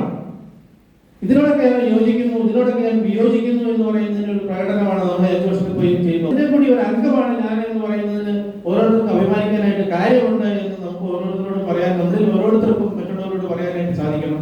കഴിഞ്ഞ നമ്മുടെ ജില്ലാ സമ്മേളനം നടന്നതിന് ശേഷം നമ്മുടെ മെമ്പർഷിപ്പിൽ ചെറിയ വർധനം ഉണ്ടായിട്ടുണ്ട്. ഇപ്പോൾ നമ്മൾ 291 അത് കഴിഞ്ഞ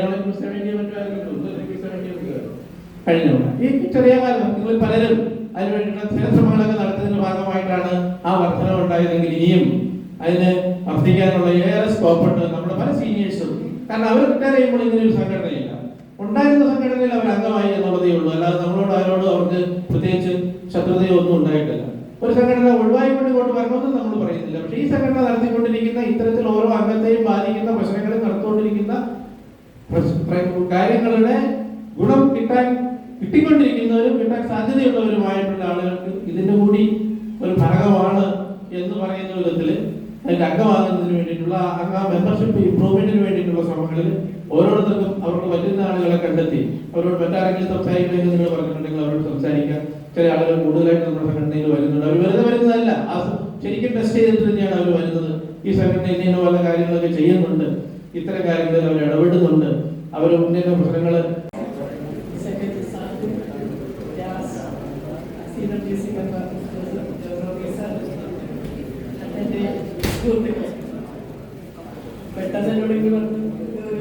പറയാൻ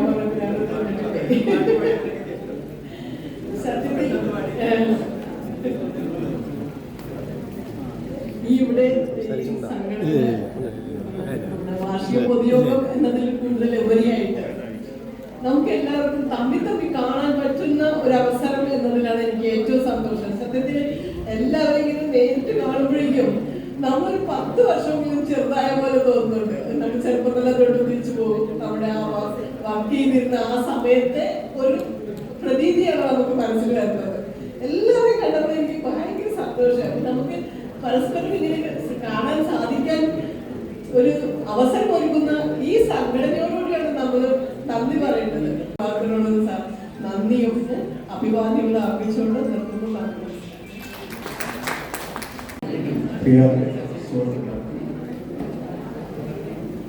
നമ്മൾ പ്രതീക്ഷിച്ച പോലെ വരാമെന്നായിട്ട് എല്ലാവരും തന്നെ വന്നൊരു ജനറൽ ബോഡി മീറ്റിംഗ്. സാധാരണ ജനറൽ ബോഡി മീറ്റിങ്ങിൽ ആളുകളെ പങ്കെടുപ്പിക്കാൻ വേണ്ടി പ്രത്യേകം എന്തെങ്കിലും ചടങ്ങൊക്കെ വച്ചിട്ടാണ് നമ്മൾ പങ്കെടുപ്പിക്കാറ്. പക്ഷേ ഇതിൽ വരാമെന്നായിട്ട് എല്ലാവരും തന്നെ ഇപ്പോഴും നടന്ന് ആളുകൾ വന്നതിൽ സംഘാടകരുടെ നിലയ്ക്ക് ഞങ്ങൾക്ക് വളരെ സന്തോഷമുണ്ട്. പിന്നെ ഈ സാധാരണ ജനറൽ ബോഡി മീറ്റിങ്ങിൽ കുറേ ഇപ്പോൾ റെവല്യൂഷനിൽപ്പെട്ട് ഇതിനു മുമ്പ് ഇങ്ങനത്തെ പരിപാടി കണ്ടിട്ടുണ്ടാവില്ല. കുറേ പ്രസംഗങ്ങളൊക്കെ കേട്ട് ആകെ ബോറടിച്ച് ഇരിക്കുന്ന ഒരവസ്ഥയാണ്. പക്ഷേ ഇതൊരു 2020 ഫോർമാറ്റിൽ വളരെ കോമ്പാക്റ്റ് ആക്കി പ്രധാന പ്രസംഗം നടത്താനുള്ള സഭാഷൻ സാറുകളെ വളരെ ചുരുക്കി പ്രസംഗിച്ച് അതുപോലെ ഗവൺമെന്റ് സാർ ഒരു 2 പേരാണ്. എന്നെ സംബന്ധിച്ച് പ്രസംഗിക്കാൻ പറഞ്ഞാൽ എനിക്ക് ഒരു 3 മിനിറ്റ് പോലും സംസാരിക്കാൻ പറ്റില്ല. അതേസമയം അതുപോലെ തന്നെ സാറോട് 100 മീറ്റർ ഓടാമെന്ന് പറഞ്ഞാൽ ഓടാൻ പറ്റില്ല. സാറിന് അതേസമയം 3 മണിക്കൂർ അടുത്ത പരിപാടിക്ക് 3 മണിക്കൂർ ഗ്യാപ്പുണ്ട്. സാറൊന്ന് സംസാരിക്കണം എന്ന് പറഞ്ഞാൽ സാറ് 3 മണിക്കൂർ പണി സംസാരിക്കും. നമ്മളതൊക്കെ നേരത്തെ കേട്ടിട്ടുള്ളതാണ്. അപ്പോൾ എന്നെ സംബന്ധിച്ച് ഈ പ്രസംഗിക്കാതെ ഭയങ്കര ബുദ്ധിമുട്ടുള്ള ഈ യോഗത്തിന് നന്ദി രേഖപ്പെടുത്തുന്നു. നമ്മുടെ പ്രസിഡന്റ് സഭാഷൻ സാർ വളരെ വിശദമായി വിവിധ വിഷയങ്ങളെക്കുറിച്ച് സംസാരിച്ചു. അദ്ദേഹത്തിന് യോഗത്തിൻ്റെ പേരിൽ നന്ദി രേഖപ്പെടുത്തുന്നു. സിഡബ്ല്യുസി മെമ്പർ ജോർജ് സാറും ലീഗൽ വിഷയങ്ങളെക്കുറിച്ച് വളരെ വിശദമായി സംസാരിച്ചു. അദ്ദേഹത്തിന് യോഗത്തിൻ്റെ പേരിൽ നന്ദി രേഖപ്പെടുത്തുന്നു. മറ്റേ വിശിഷ്ടാതിഥികൾ ഗോപികൃഷ്ണൻ, അദ്ദേഹത്തിൻ്റെ സിനിമ കാണാനൊരു ഭാഗ്യം എനിക്കൊക്കെ ഉണ്ടായി. ആ സിനിമ കണ്ടപ്പോൾ അതുപോലത്തെ സിനിമ മലയാളത്തിൽ വന്നെങ്കിൽ എന്ന് ഞാൻ ആഗ്രഹിക്കുകയാണ്. മനുഷ്യൻ്റെ മുഖത്തെ പാവങ്ങൾ ഇങ്ങനെ മാറി മറിയുന്നത് നമ്മുടെ ഒരു സിനിമയിലും മലയാളത്തിൽ അങ്ങനെ കണ്ടിട്ടില്ല. അത്തരം എന്തുകൊണ്ട് ഇവിടെ ആരും ഒരു സിനിമ ചെയ്യുന്നില്ല എന്ന് ഞാനിങ്ങനെ എപ്പോഴും ആലോചിക്കാറുണ്ട്. ഇവിടെ നമ്മൾ ഏതെങ്കിലും ഒരു നടൻ ഈ മക്കാ നടന്മാരാരെങ്കിലും എന്തെങ്കിലും കാണിക്കുമ്പോഴത്തേക്കും എന്തൊരു സംഭവമാണെന്നൊക്കെ പറയും. പക്ഷേ ഈ സിനിമ ചെറിയൊരു സിനിമയുടെ പക്ഷെ നമ്മൾ കാണുന്നതാണ്. അദ്ദേഹത്തിന് ഞാൻ പ്രത്യേകം നന്ദി രേഖപ്പെടുത്തുക.